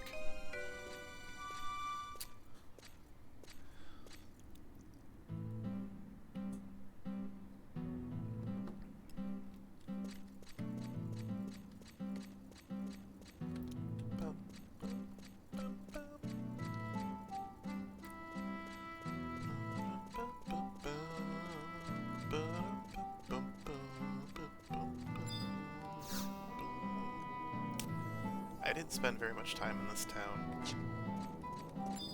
Finding your group to actually progress through Promethean was not as easy back then as you'd think. It had very strict times tables for people because of the limited. It was like once a week or something like that, and then yeah.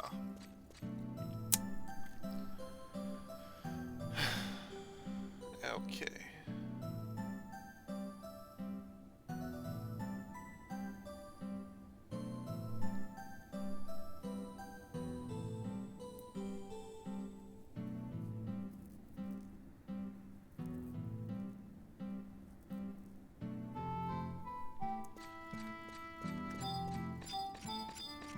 Now we're gonna kind of walk around and pick up home points and all that good stuff.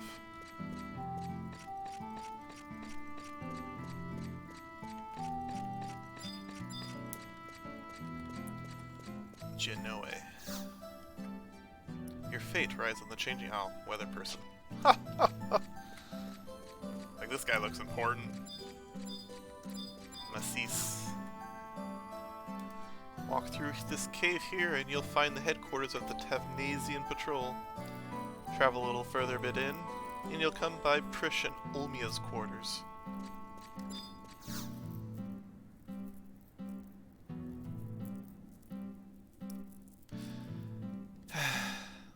Huh? Why, I don't believe we've met. From where have you come, noble adventurer? I see. The light of the Dawn Goddess has blessed you on your journey. I apologize. So let me introduce myself. My name is Freshek. I made my living crafting accessories for the townsfolk, but now I am useless to Tavnasia. When my homeland was destroyed during the Great War, I realized my life was over. Yes, I have my new home here in the safe hold, but not a day goes by that I do not wish I could return to the days of past. I understand that I will never be able to go back, but there is part of me that just doesn't want to believe. Did you know I have a daughter? She would always pester me to take her out to Blue Blade Fell to pick marguerites. I could never say no. You should have seen the smile on her face when she was gathering flowers. It was the most beautiful, until one day she was taken, not 3 yalms from where I rest in the shade, by a terrible beast. A terrible beast appeared out of nowhere, lifted her up, and carried her off into a nearby forest. A search party was formed, but she was never found. It has been almost 5 years since the last I saw her, but there is still no signs of whether or not she survived. I would go out and search for her myself, but I am untrained in the ways of battle. If only I were skilled as my wife.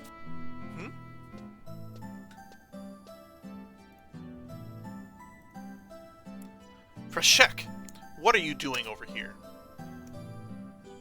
And who is this ruffian you're associating with?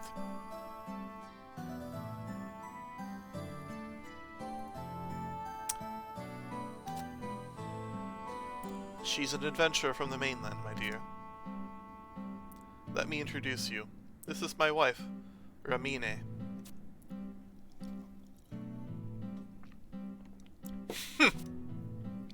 Ah. Only a well-trained traveler could have made it to this island. What do you think, my love? Perhaps we could ask her to search for some clues of our daughter's whereabouts. She is certain to succeed where we have failed. Succeed where we have failed? Don't tell me you're planning another half-brained scheme. Do you even understand the situation our city's in? The elders will not tolerate any more foolishness. But my darling, it may be our last chance to... Don't you darling me. It's your irrational behavior that caused all this in the first place. I know, but we can't just give up. Think of our daughter. Think of our daughter? Let me ask you this. Were you thinking of our daughter when you took her to Blue Blade Fell to get kidnapped? Enough of this. I don't have time to chat with strangers. And for Shesk, if you really want to help, you'll get back to your work. It's hard enough trying to make ends meet without you wasting the day away fraternizing with vagrants.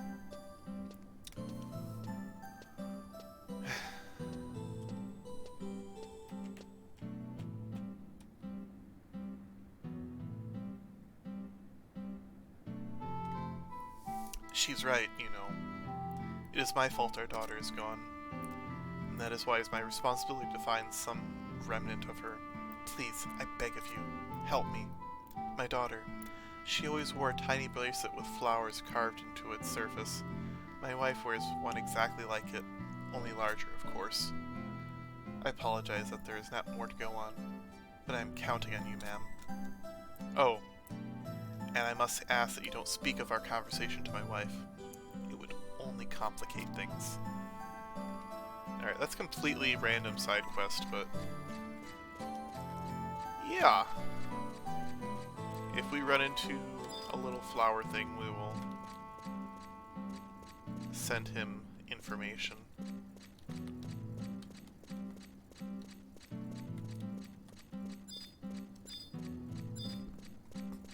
Is that the big open door?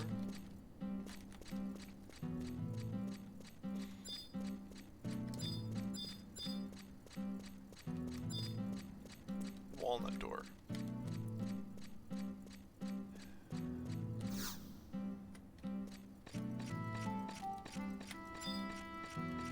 Despacia.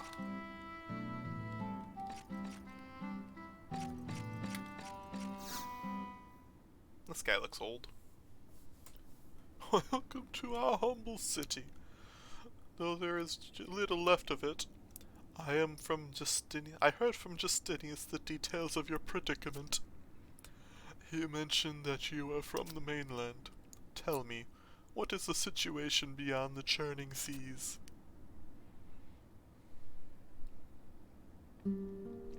I see. Even after the Shadow Lord's defeat, the struggle for peace continues. No one has the time to wonder about the fates of their lost brothers. This is Tavnasia, a new Tavnasia, built from the ruins of the once mighty Marquisette. For 20 years, the survivors of the Great War toiled to create what you see here. For 20 years, we have dug and carved our way up from the narrow storageway below the Tavnasian Cathedral. As an adventurer, I am sure you have heard the tale of the Pearl of Zathmlug, the renowned Tavnasian Marquisate. Her wide harbors would welcome ships from all corners of Vanadia, carrying never-before-seen goods and treasures. A mecca of trade, a place where dreams of wealth and success could become reality. It was the golden age of Tavnasia. But it all came to a close 20 years ago.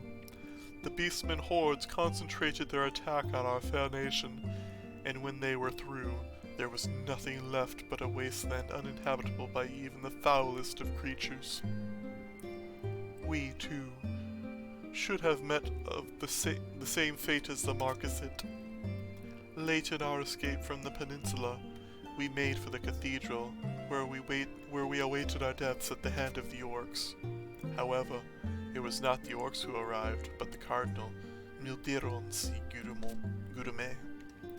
She tended to our wounded bodies and spirits and informed us how to escape. She opened the gates to the lower parts of the cathedral and told us to follow the delivery tunnels to the city. We did as we were told, and it was not long before we arrived at the subterranean harbor deep beneath this place. However, by the time we arrived, the boats had already gone, and a terrible explosion had destroyed the land bridge to Quan. We were trapped. But even with our backs against the wall of despair, and the courage and faith we had received from the Cardinal remained in our hearts. For the past 20 years we have survived on the belief that Altana will save us. It is that belief that has helped us come together and rebuild our nation.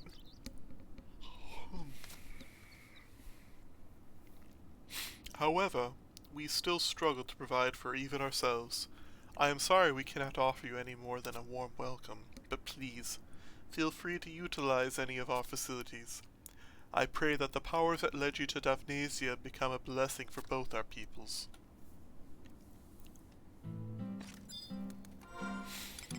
Aw, what a nice old man. I need to go to my case.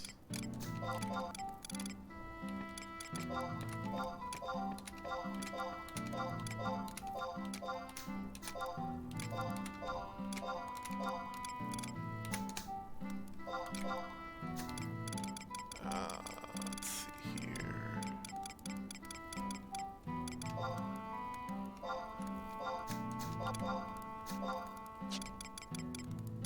Let me just clean this up a little bit. Okay, that's better.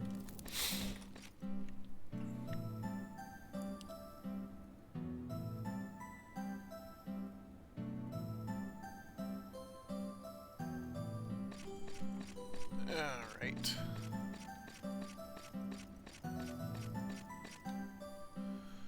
Let's see.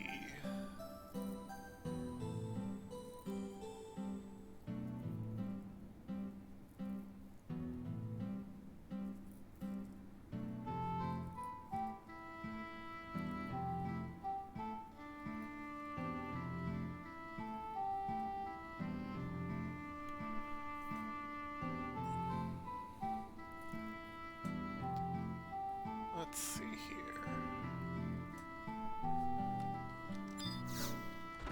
Alright, let's kind of walk around and see what we can find.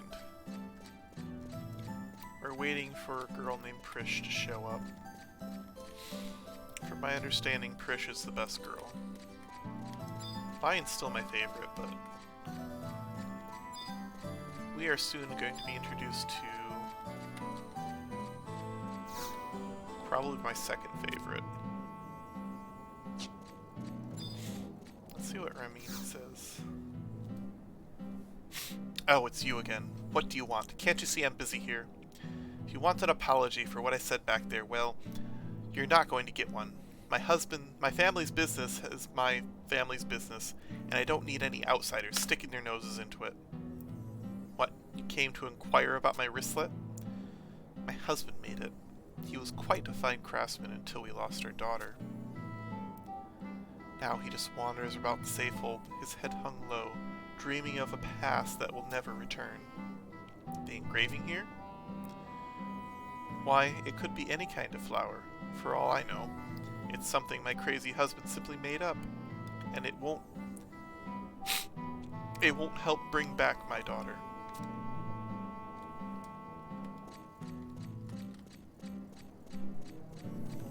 What's that quest called?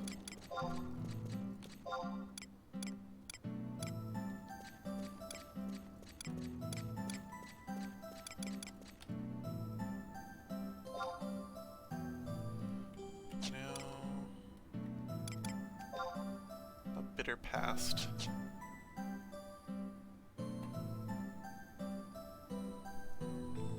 I wonder what the quest entails.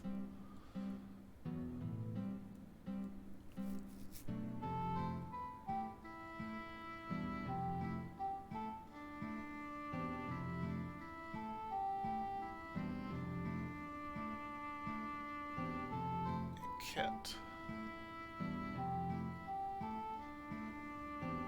Ooh. fun just to have. I might do that one. Alright.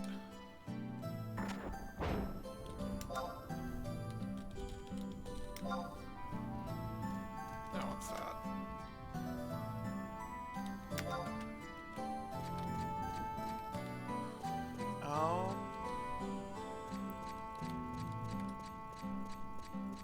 Oh. Did you use the World Pass? How are you doing tonight? Gotta go to hell?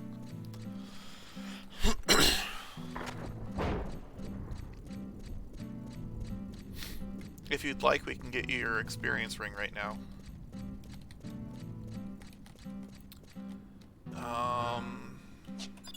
Yeah, I can come back here real quick.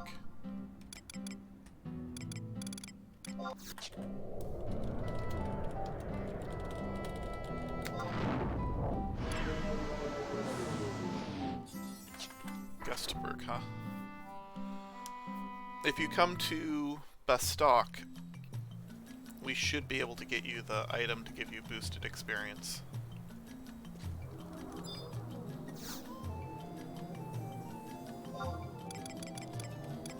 I went way past it. Port. I'm gonna go to the Mog House and change my sub-jock back to... I'm gonna change it to Red Mage for this. Just so I have the utility spells. Ah, you forgot to use it. That's okay.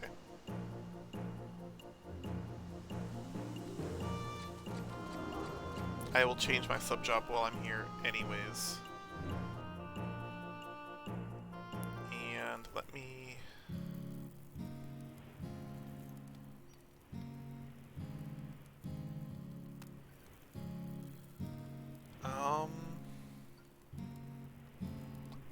Chat's getting a little laggy.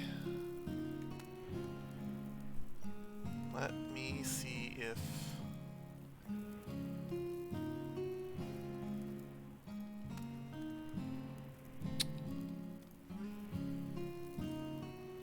Okay.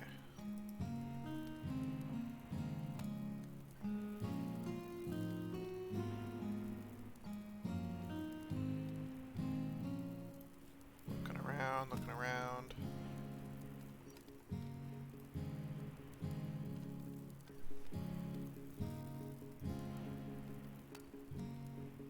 Okay. No, we're good.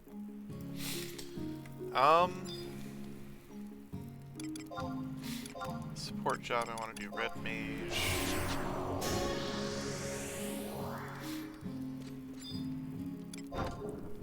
I don't really need to worry about warp right now, so I'll just do this.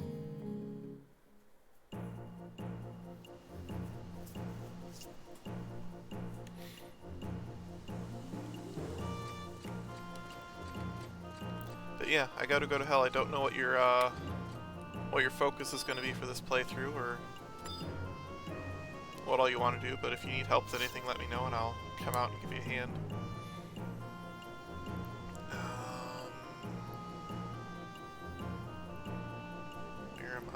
Okay. Let's go back to Tavnasian Safehold and talk to the gate guard again. Eh. There we go.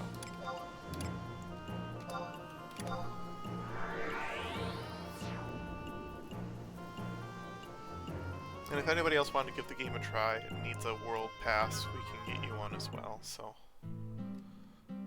The other ones should still be active to use. Alright, I'm looking for Justinius.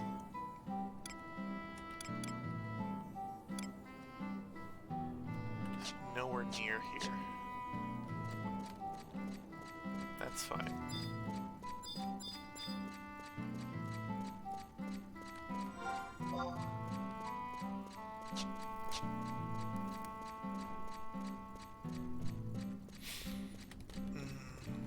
Okay. Ooh, I can get that home point down there.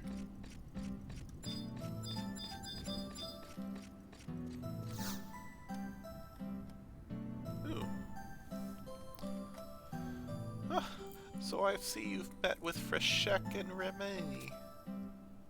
Lately those two have not been on the best terms. I worry about them almost every day. Everyone talks about how sad Freshek looks all the time, but he is not the only one who is in pain. I've seen Ramini stare at that bracelet of hers for hours on end, but she's simply too proud to show her true feelings. Poor girl. Do you know that the search parties use that bracelet to try and locate Freshek and Ramini's daughter? They thought they could find the same flowers engraved on the bracelet. They may be able to find Shemi. They never did, though. I wonder if it's about time we finally give up hope. Aww.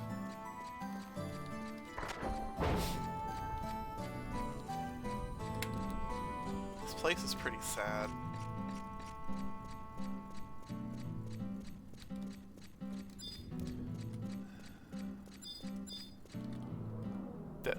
Okay, that is Ironclad Gorilla. What a name.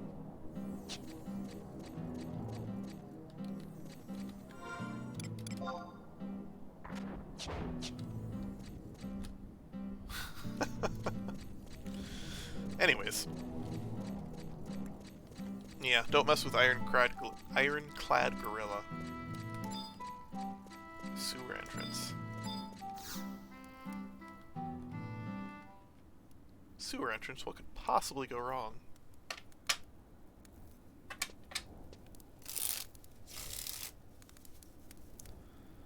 So this is what remains of the mighty nation of Tavnesia. It's people alone behind these walls, struggling to stay alive for the past 20 years.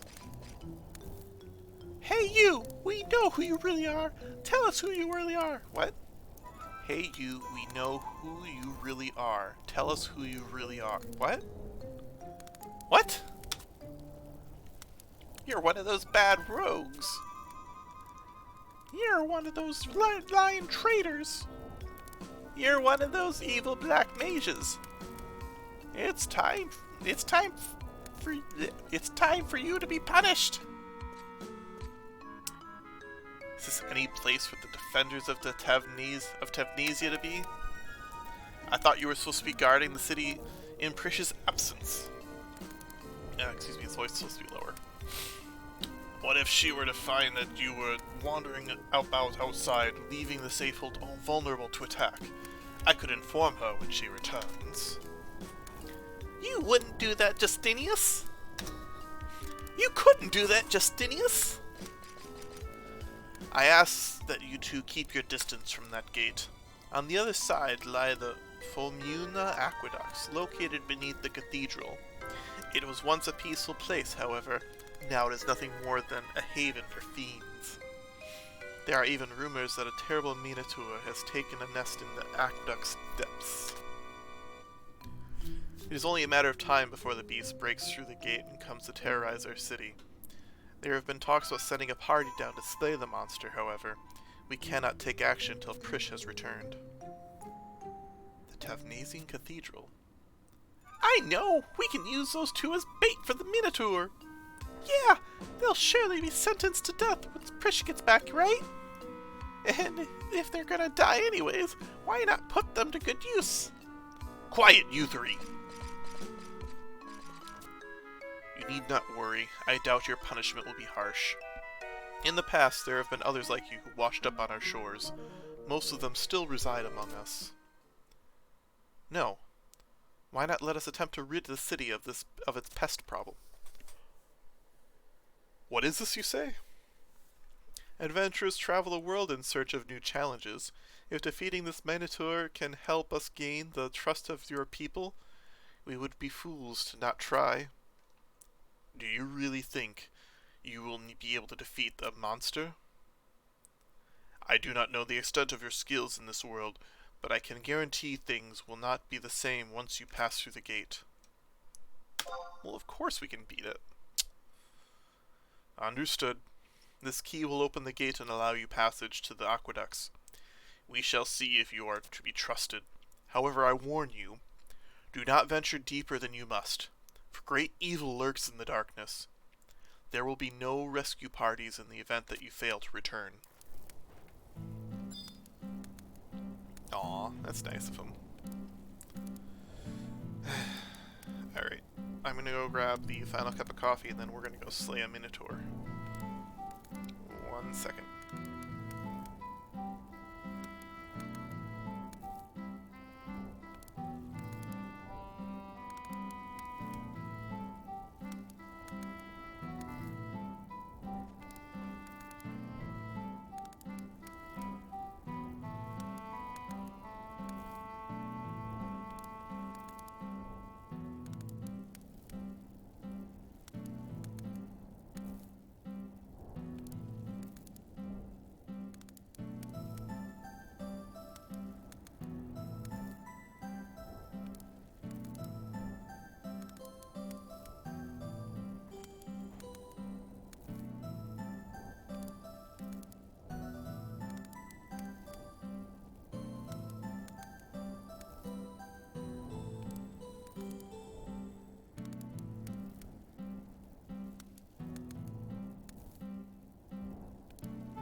Alright, I've got some coffee and I feel good.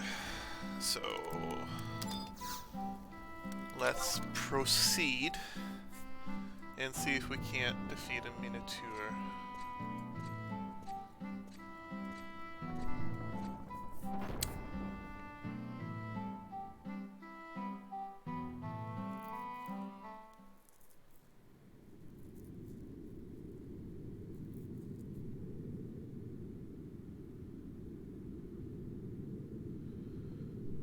Alright.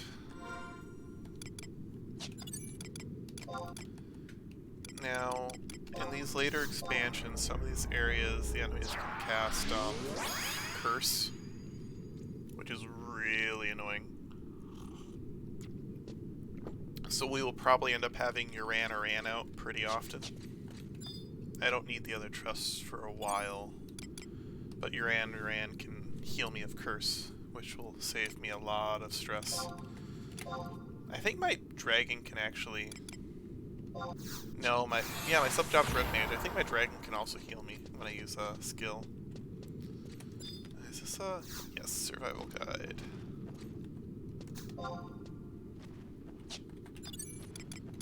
But with Red Mage we can also just sneak and invis.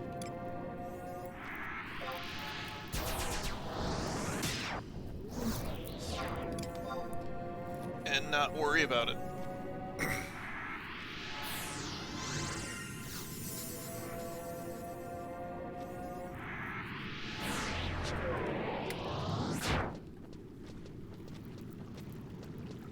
Another fun fact, while you're walking in the water, you have the effect known as,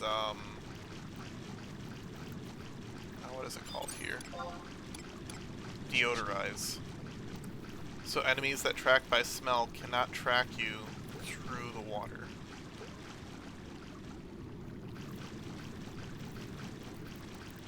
Just a handy little fact. There's a few times when I've been trying to pull large groups of enemies in the game, and I'll run around, and then I'm running through water, and I realize that the enemies stopped chasing. Like, well, phooey. What level are these things? They're only 37.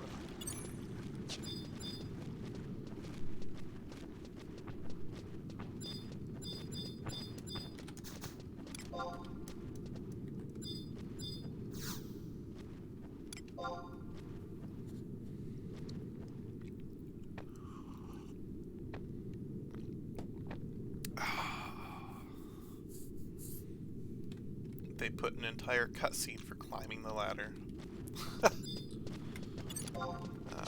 Dioramates probably used to have webs. Alright, so we're gonna go left and right. We're gonna hang on the right wall, I think.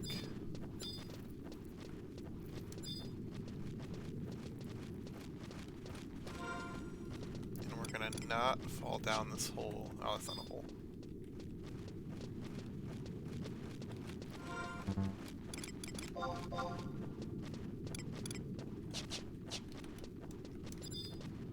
Can I just walk? Okay, yeah, I can walk down.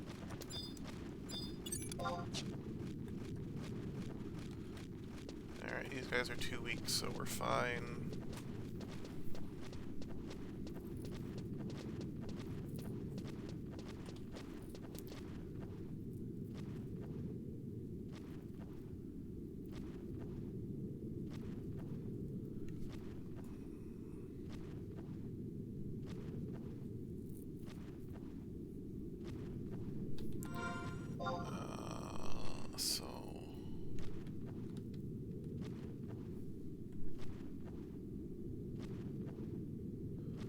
Let's go this way.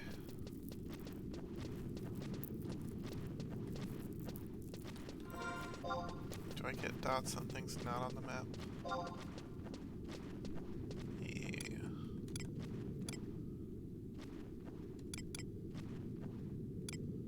Fomar's in here.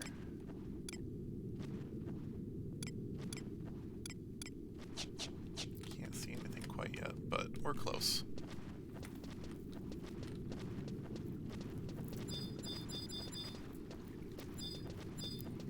And I think Fomar's also drop testimonials if you need those. Alright, let's climb this ladder over here.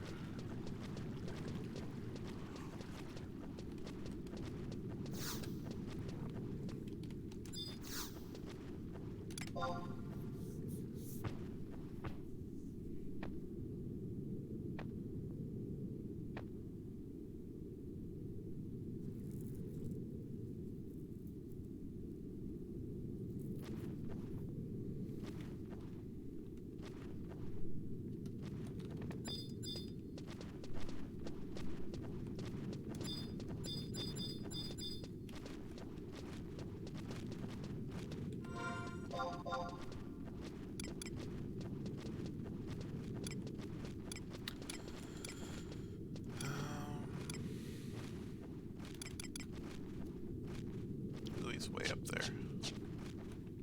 Okay, we see him.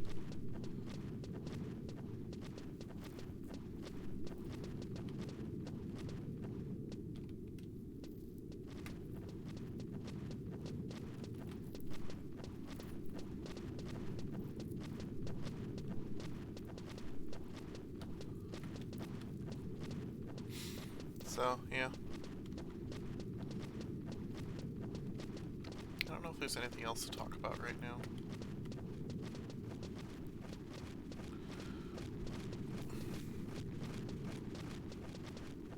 Earlier I was talking about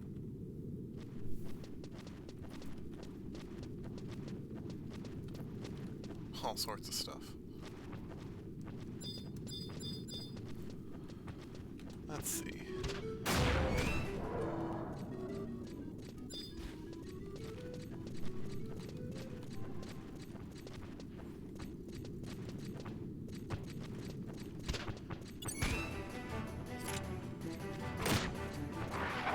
Wow, that first one did a lot of damage then.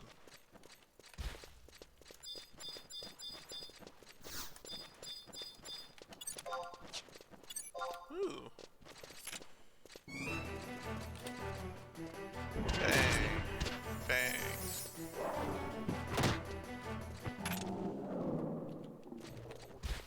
Nothing? Aw.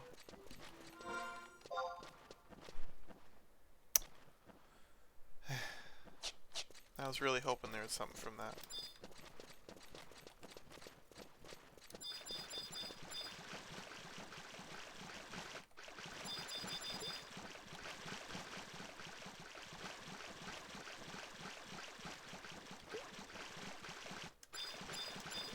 There we go.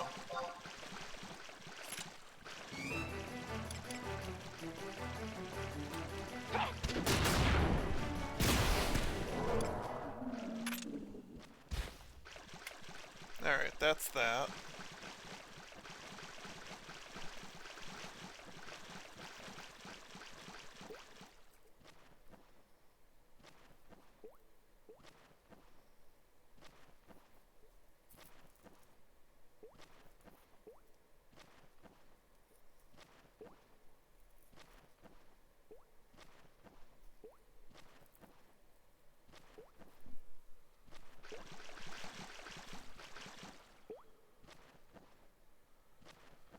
Oh, now we need to go find...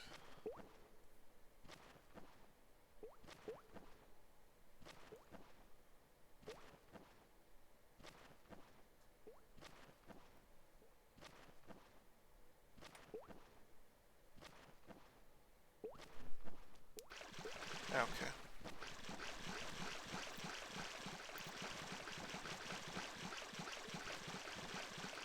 Iron Gate.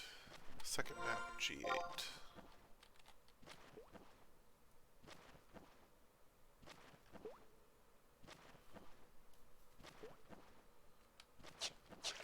Okay, let's head back over that way. There's a lot of running around this bit. It's kind of slow. Not much going on.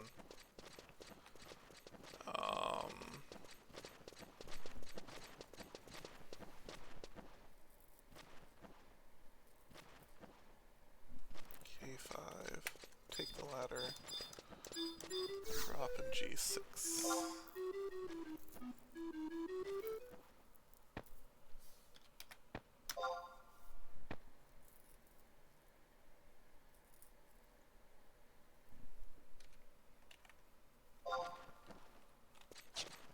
Congrats on level 10, I gotta go to hell.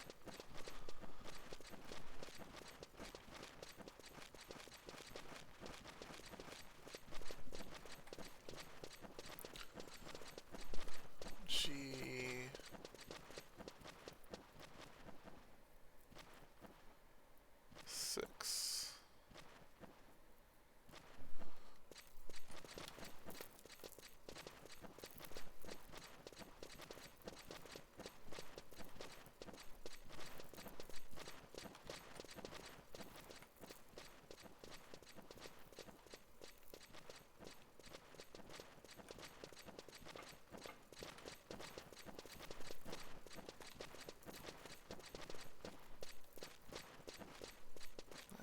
That, and then we go straight, go left.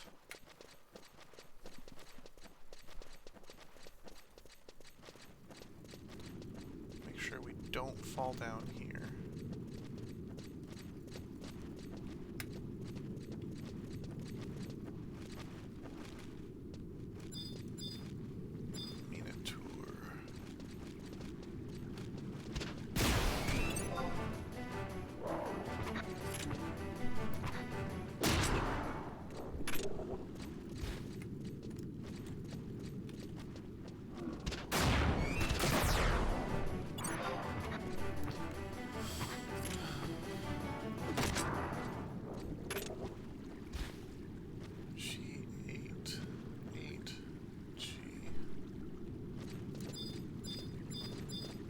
Kill one more of these stegators, looking for a drop.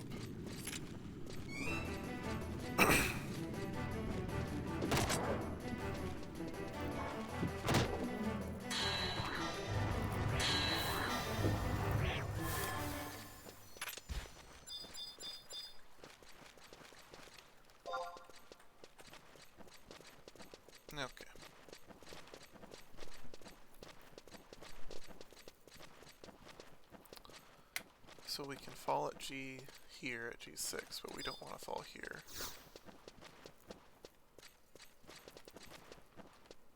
Do we?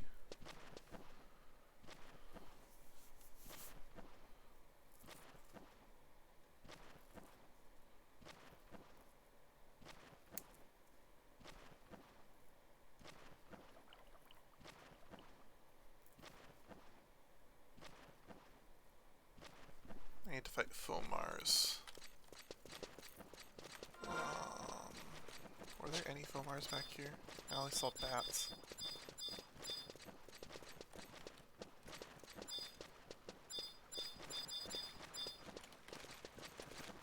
Uh-oh.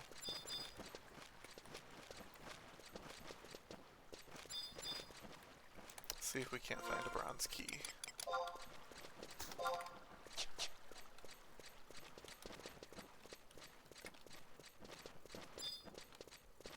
See if we can't find a Fomar.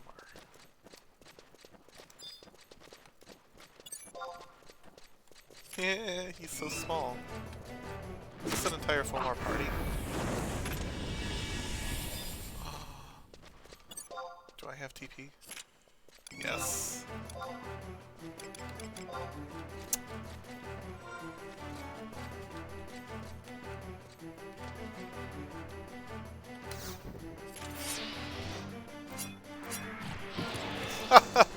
I got the two behind.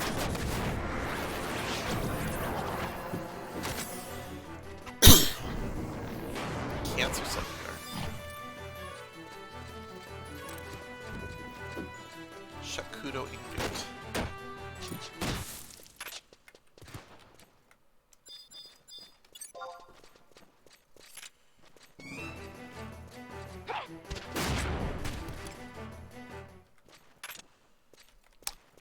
Nada. Are there any more?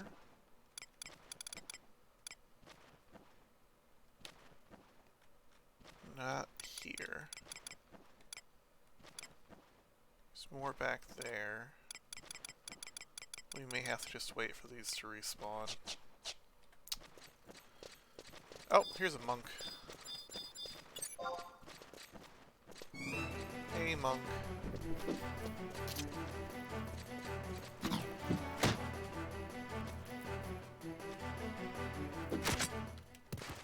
Bronze key? No. Okay. We're gonna have to wait for them to respawn.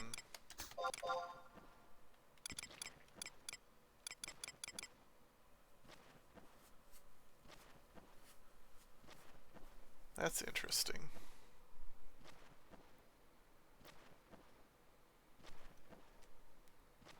Is that just a rare drop from Samurai Fomars?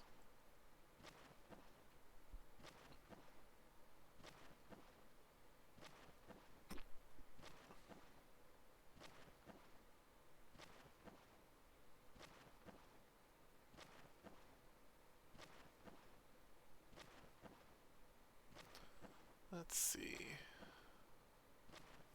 Like a Fomar Bard, does he drop a rare EX?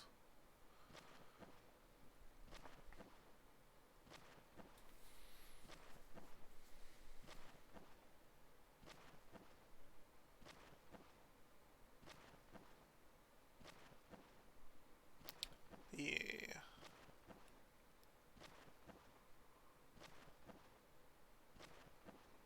So Brigid the Stylist is used in her quest. That's interesting.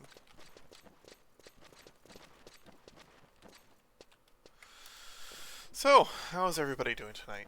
Ugh. I'm just sipping on coffee, waiting for things to respawn.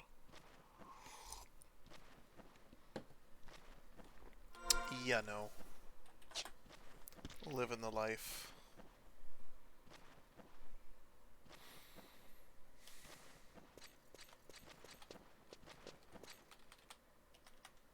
Thinking about...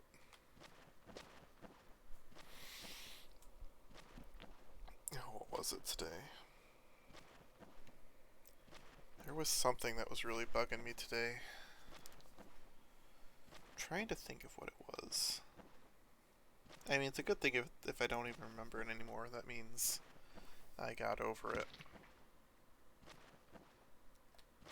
But let me take a look. What was it?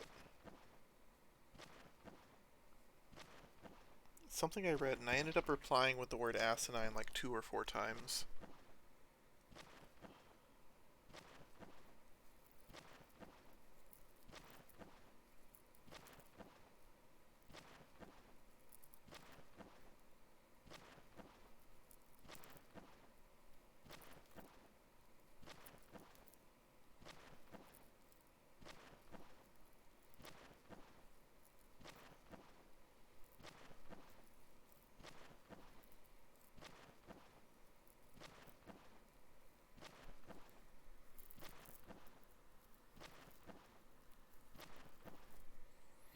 But let's see.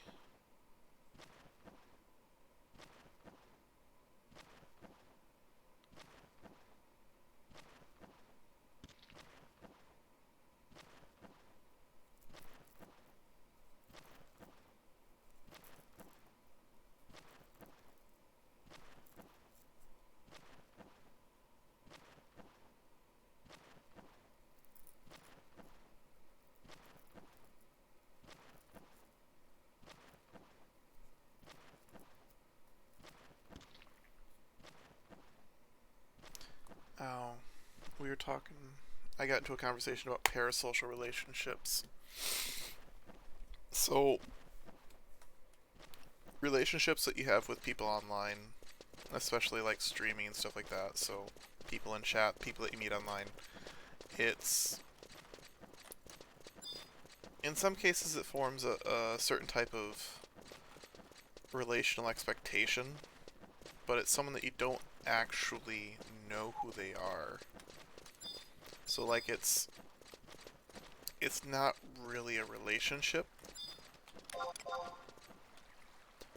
but it builds certain expectations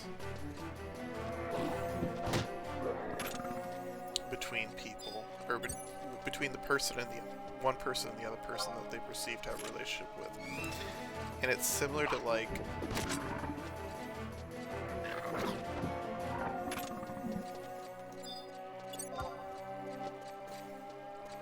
what's the word for it? You see it a lot with streamers and streaming culture in general,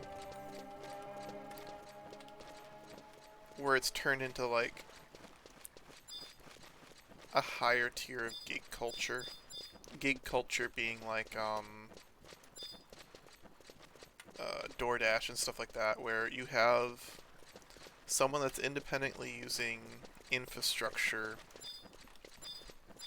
in order to build their own, essentially build their own business. So streamers, they're building a brand, a community, a service, a reputation, like whatever you want to call it, however you want to talk about it. The streamer is building their own revenue base, people that watch and listen, and then if they're entertained, they give a portion of their money to, right? That kind of streaming culture. And it's similar to, it's a more direct extension from the YouTube culture, where when YouTube first started, like, YouTube for me was kind of like Imgur. It was a convenient place to host videos, and you could look at what other people had made and stuff like that. Like, it was useful, but I had never, when I was younger, thought, man, I could make a career out of this. I can get paid for people watching these videos. Like, that thought never crossed my mind. Some people did it, but, you know, it's not an easy thing to do. And without that's the way to phrase it.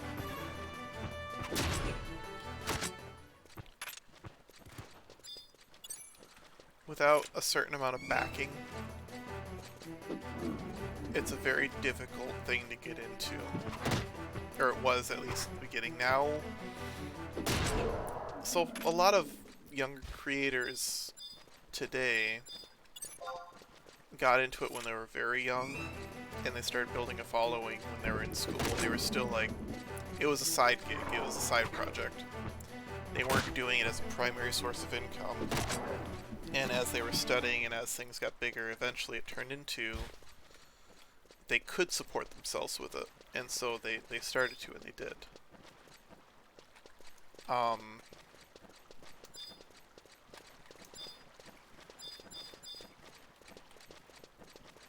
And as more people started using the platform, and they added more revenue sources, and YouTube was getting more complicated, it allowed for people to start making a living off of posting videos on YouTube and getting followings and stuff like that. So streaming had a similar evolution, which it probably stemmed from, honestly, I think the first real streaming services was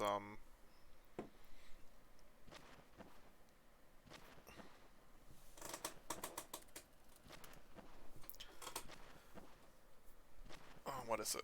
Like cam girls and stuff like that. That was like the first use of online interactive content, was cam girl websites. Which, I mean, it's not entirely surprising that the first use of something was pornography, but, you know.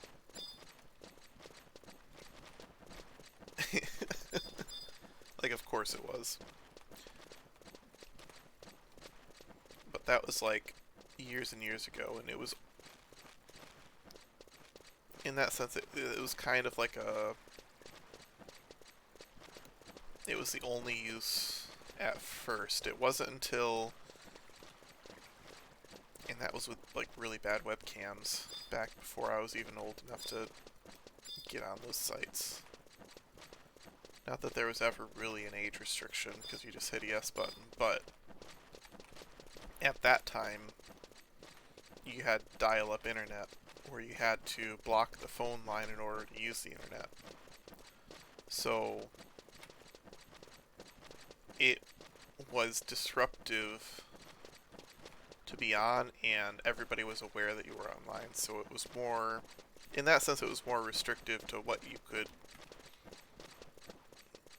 get away with as a kid when you're trying to sneak around, you know. So, but anyways, that was the first use of streaming a video and stuff like that. And the first video sharing websites were mostly for pornographic content, if I'm not mistaken. I'm sure there's earlier examples of it, but large scale video sharing, places like what's the magazine called? Playboy magazine was like an example of something like that. And like there's the handful of free websites and free hosting and all that stuff. But that's not something that was around at first. And it wasn't used for non-pornographic purposes for a long time. Usually you had your own website that you hosted your own videos on. And it wasn't, the infrastructure wasn't there for anyone to use. So you had to have your own URL, and you had to have your own site, and you had to have your own setup and everything, and store your own videos, and people would come to your website to watch the video. And so you had dozens and dozens of websites that had different types of videos and different types of content, and then you had like E-Bombs World and stuff like that, where people started sharing meme videos.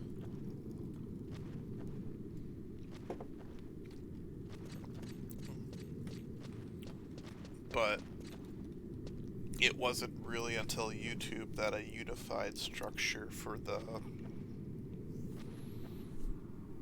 hosting of content was created.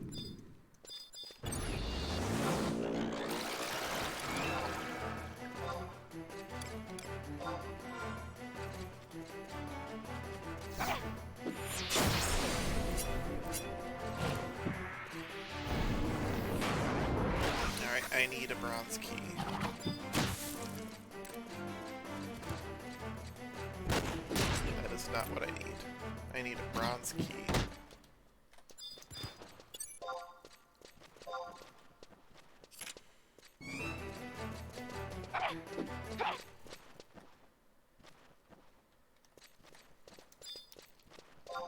Man.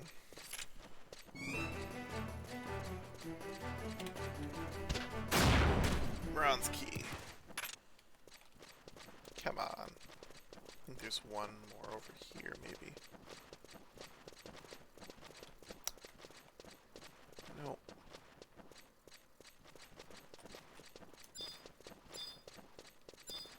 Alright, we're gonna have to go fight somewhere else. But yeah, no, So when it comes to parasocial relationships, building off of the infrastructure being built for video sharing, early YouTube personalities, I think, had a little bit of the drama that we're seeing nowadays, especially when it comes to they've moved from having just streamers to now they have the idol streamers, so Hololive and stuff like that, where they've blended idol culture with stream culture, which are two different fandoms that were not particularly healthy for everybody involved in the first place. And the thing with streaming and YouTube content creation is that you're a talent and you're creating, but people have direct access to comment on your work directly to you. In fact, that's the #1 form of feedback. So, in that sense, it's taken the idea of selling your acting and selling your entertainment ability away from Hollywood and individualized it. But now you're paying a premium to use someone else's service. In the same way that Grubhub, you're paying a premium to use their system to get orders to make money.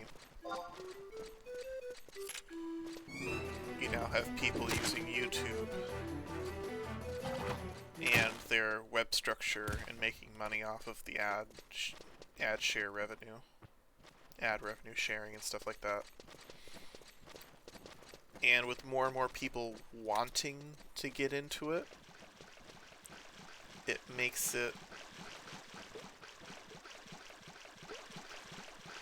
more beneficial to YouTube in their ability to decide how they want to share that revenue and how much revenue they want to share. Like, everybody wants to be famous on YouTube. Not everybody, but like, I work with kids to teenagers, and when I was in college, I worked as a tutor and I worked with a lot of young adults.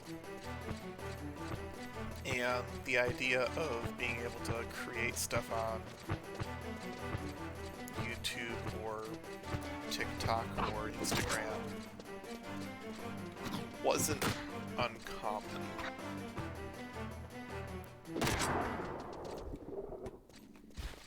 don't want spruce lumber, do I? Ah, well. That's fine. So...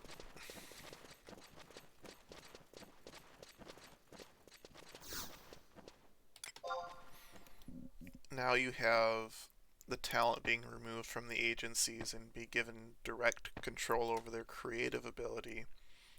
But they've also removed the protection that those agencies used to provide.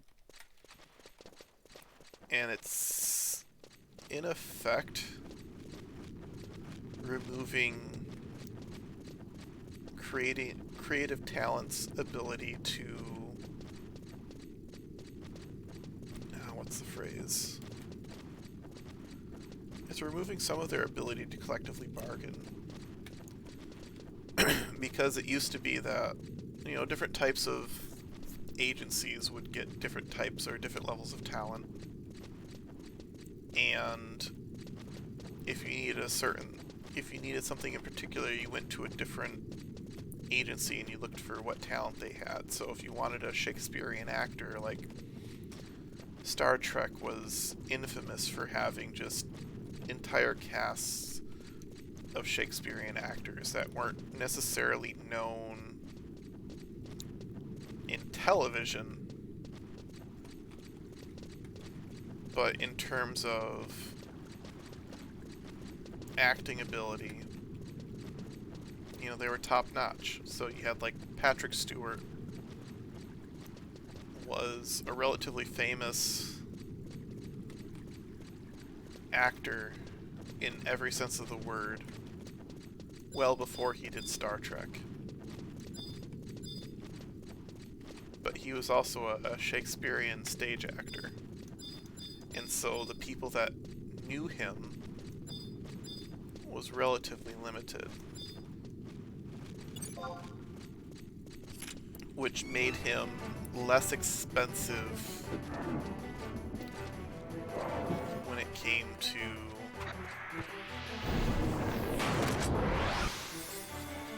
you're trying to hire actors to reboot an old TV show that went off the air 20 years ago, or whatever it was.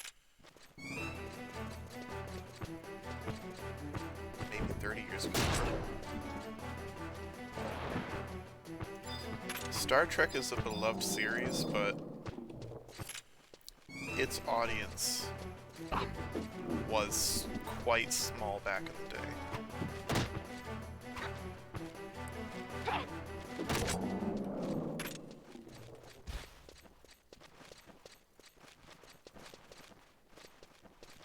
So, like, I guess it would be kind of like in 20 years if they rebooted Firefly several years into the future. Like a show that only lasted almost... I guess the original Star Trek had a couple seasons. Maybe, was it 3 seasons? I don't know. It's surprisingly few seasons. Surprisingly few episodes. Like, shockingly few.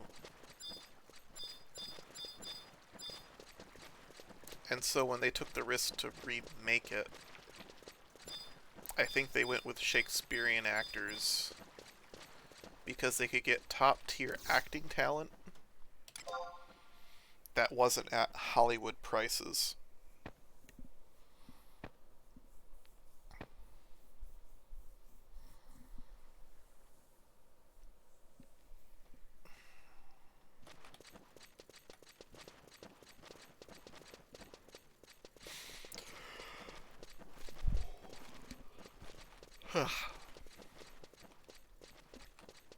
But now you have talent that's leaving that sort of structured agency type of situation and going out on their own. People have direct access to them, but also they're directly responsible for their own production and everything. A lot of the rules are out the window. There's a lot of weird things about making movies and making television when it comes to members of the Actors Guild, Screen Actors Guild, and what you need to provide for staff and actors on set by contractual agreement. And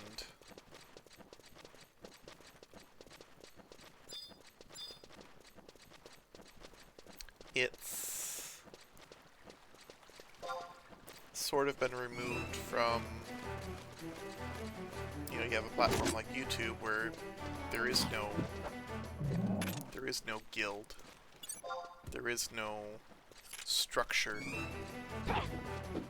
it's just people, and you have free access to them, free access to say whatever you want, free access to do whatever you want with regards to their work. So if you had an agent and someone was copying your work, your agent could go out and raise hell and fight for you on your behalf. And they collectively had money from a portion of everybody's work to protect you like that. But that kind of thing doesn't exist when you have individuals as they are for content creators. So you have these parasocial relationships building, and there's no structure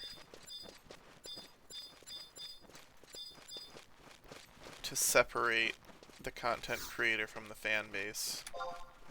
And in the case of idols, removing that talent agency in general, there's a lot of drama when it comes to especially when it comes to women that are streaming. Sometimes men.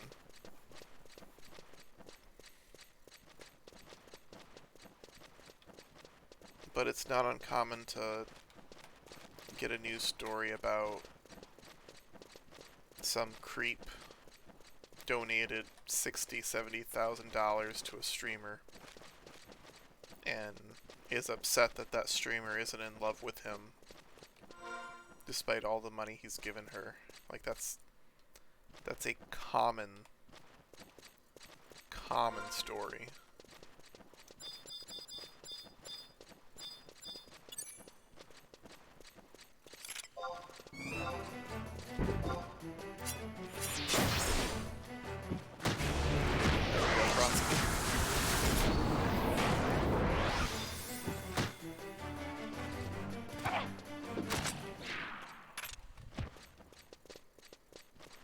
So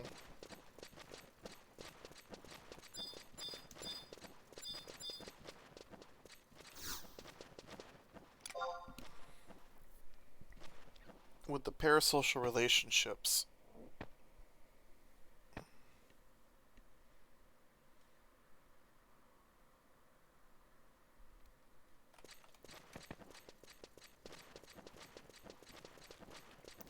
it's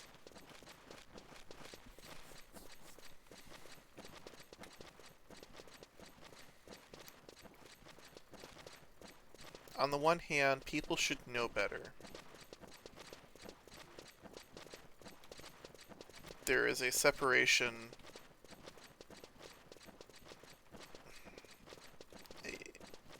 if you're not in the same room with somebody. Obviously, there's a separation. You're not in the same room. But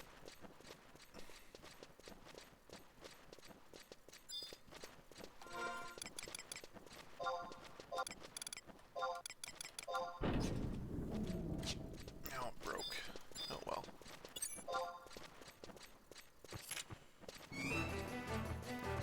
People start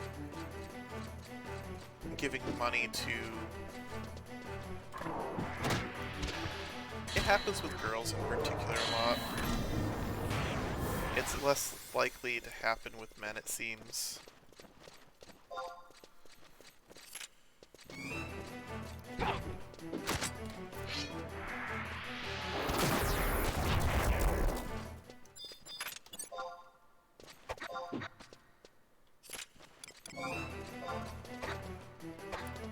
but people get possessive. And they want to... They give money to somebody and they expect something in return.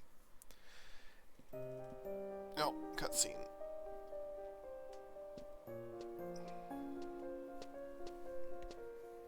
Oh, it's you. Have you finished your task? It is done. Much easier battle than you expected, yes? Fortunately for you, I had cast an additional seal upon the creature. However, that task was merely a secondary objective. If my information is correct, our goal lies beyond this point. Alright, we're gonna finish up this quest, and then we're gonna get off for tonight. I don't want to get yelled at for streaming for too long.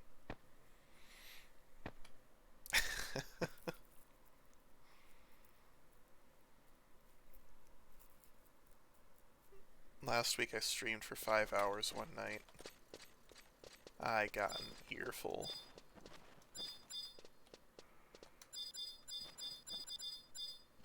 Ooh, which one do we need?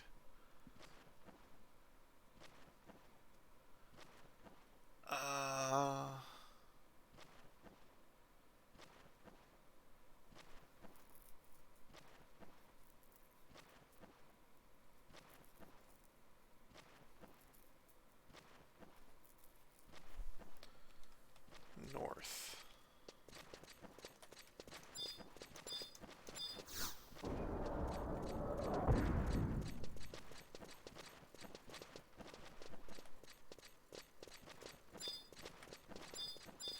Anyways, yeah, people will pay money to a streamer, and they seem to expect that they pay money and then they get something.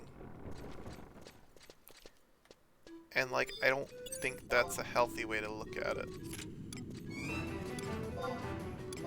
It should be...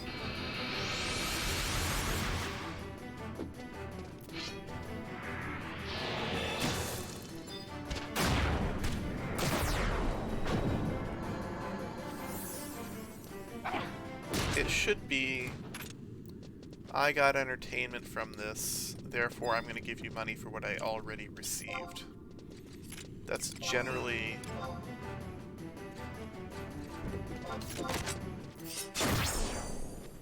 That's generally the order in which things are occurring in the transaction.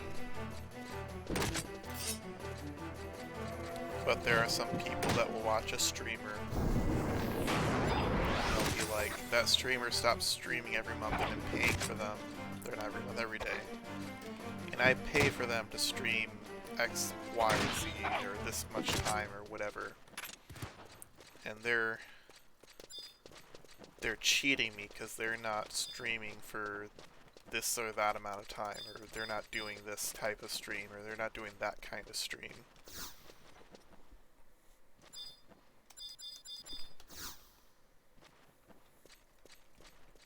And it's like, I think you got that backwards.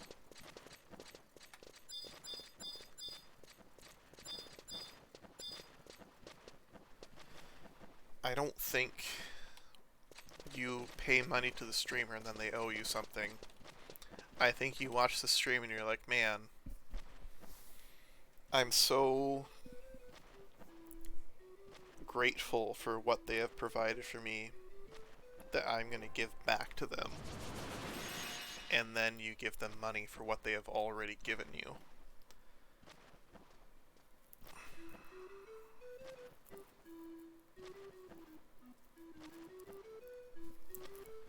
Let's see, Earth Day.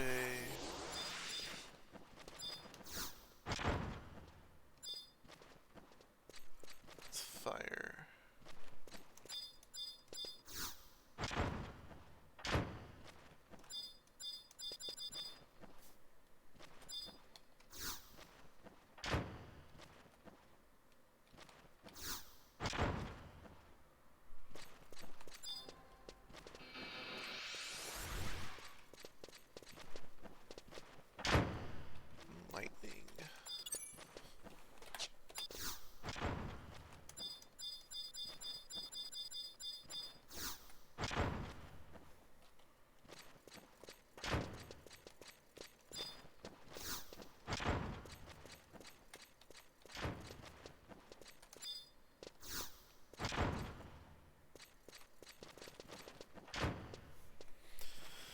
It's Earth Day, so...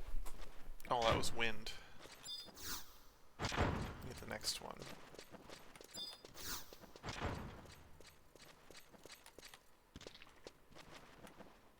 Ice. Ice, not ice.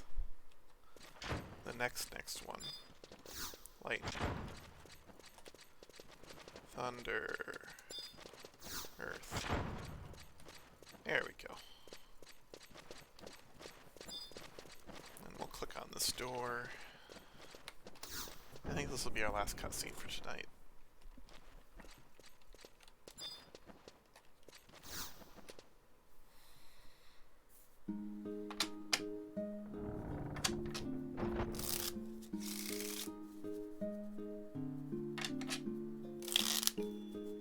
So this is the precious vessel.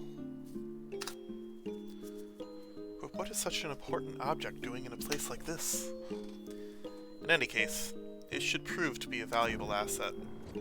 My only problem is that the circumstances have changed this time. What is this? You came here looking for me? Very well, let us return to the safe hold.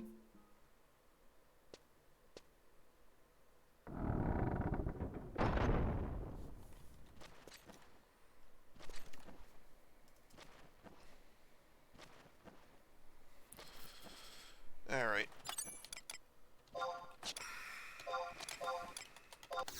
That about does it for me tonight. We finish Rise of the Xylat. We're continuing on with Chains of Promethea. Hopefully I'm going to stream a little bit tomorrow, and we can finish Chains of Promethea, and maybe get into a little bit of the after story, but that does it for me. So, Amanda, if you're listening, I love you, and hope you're having a good day in the lab. Lots of ranting tonight, also a good bit of story, so I hope you liked the voice acting, it was fun. I enjoyed some of it.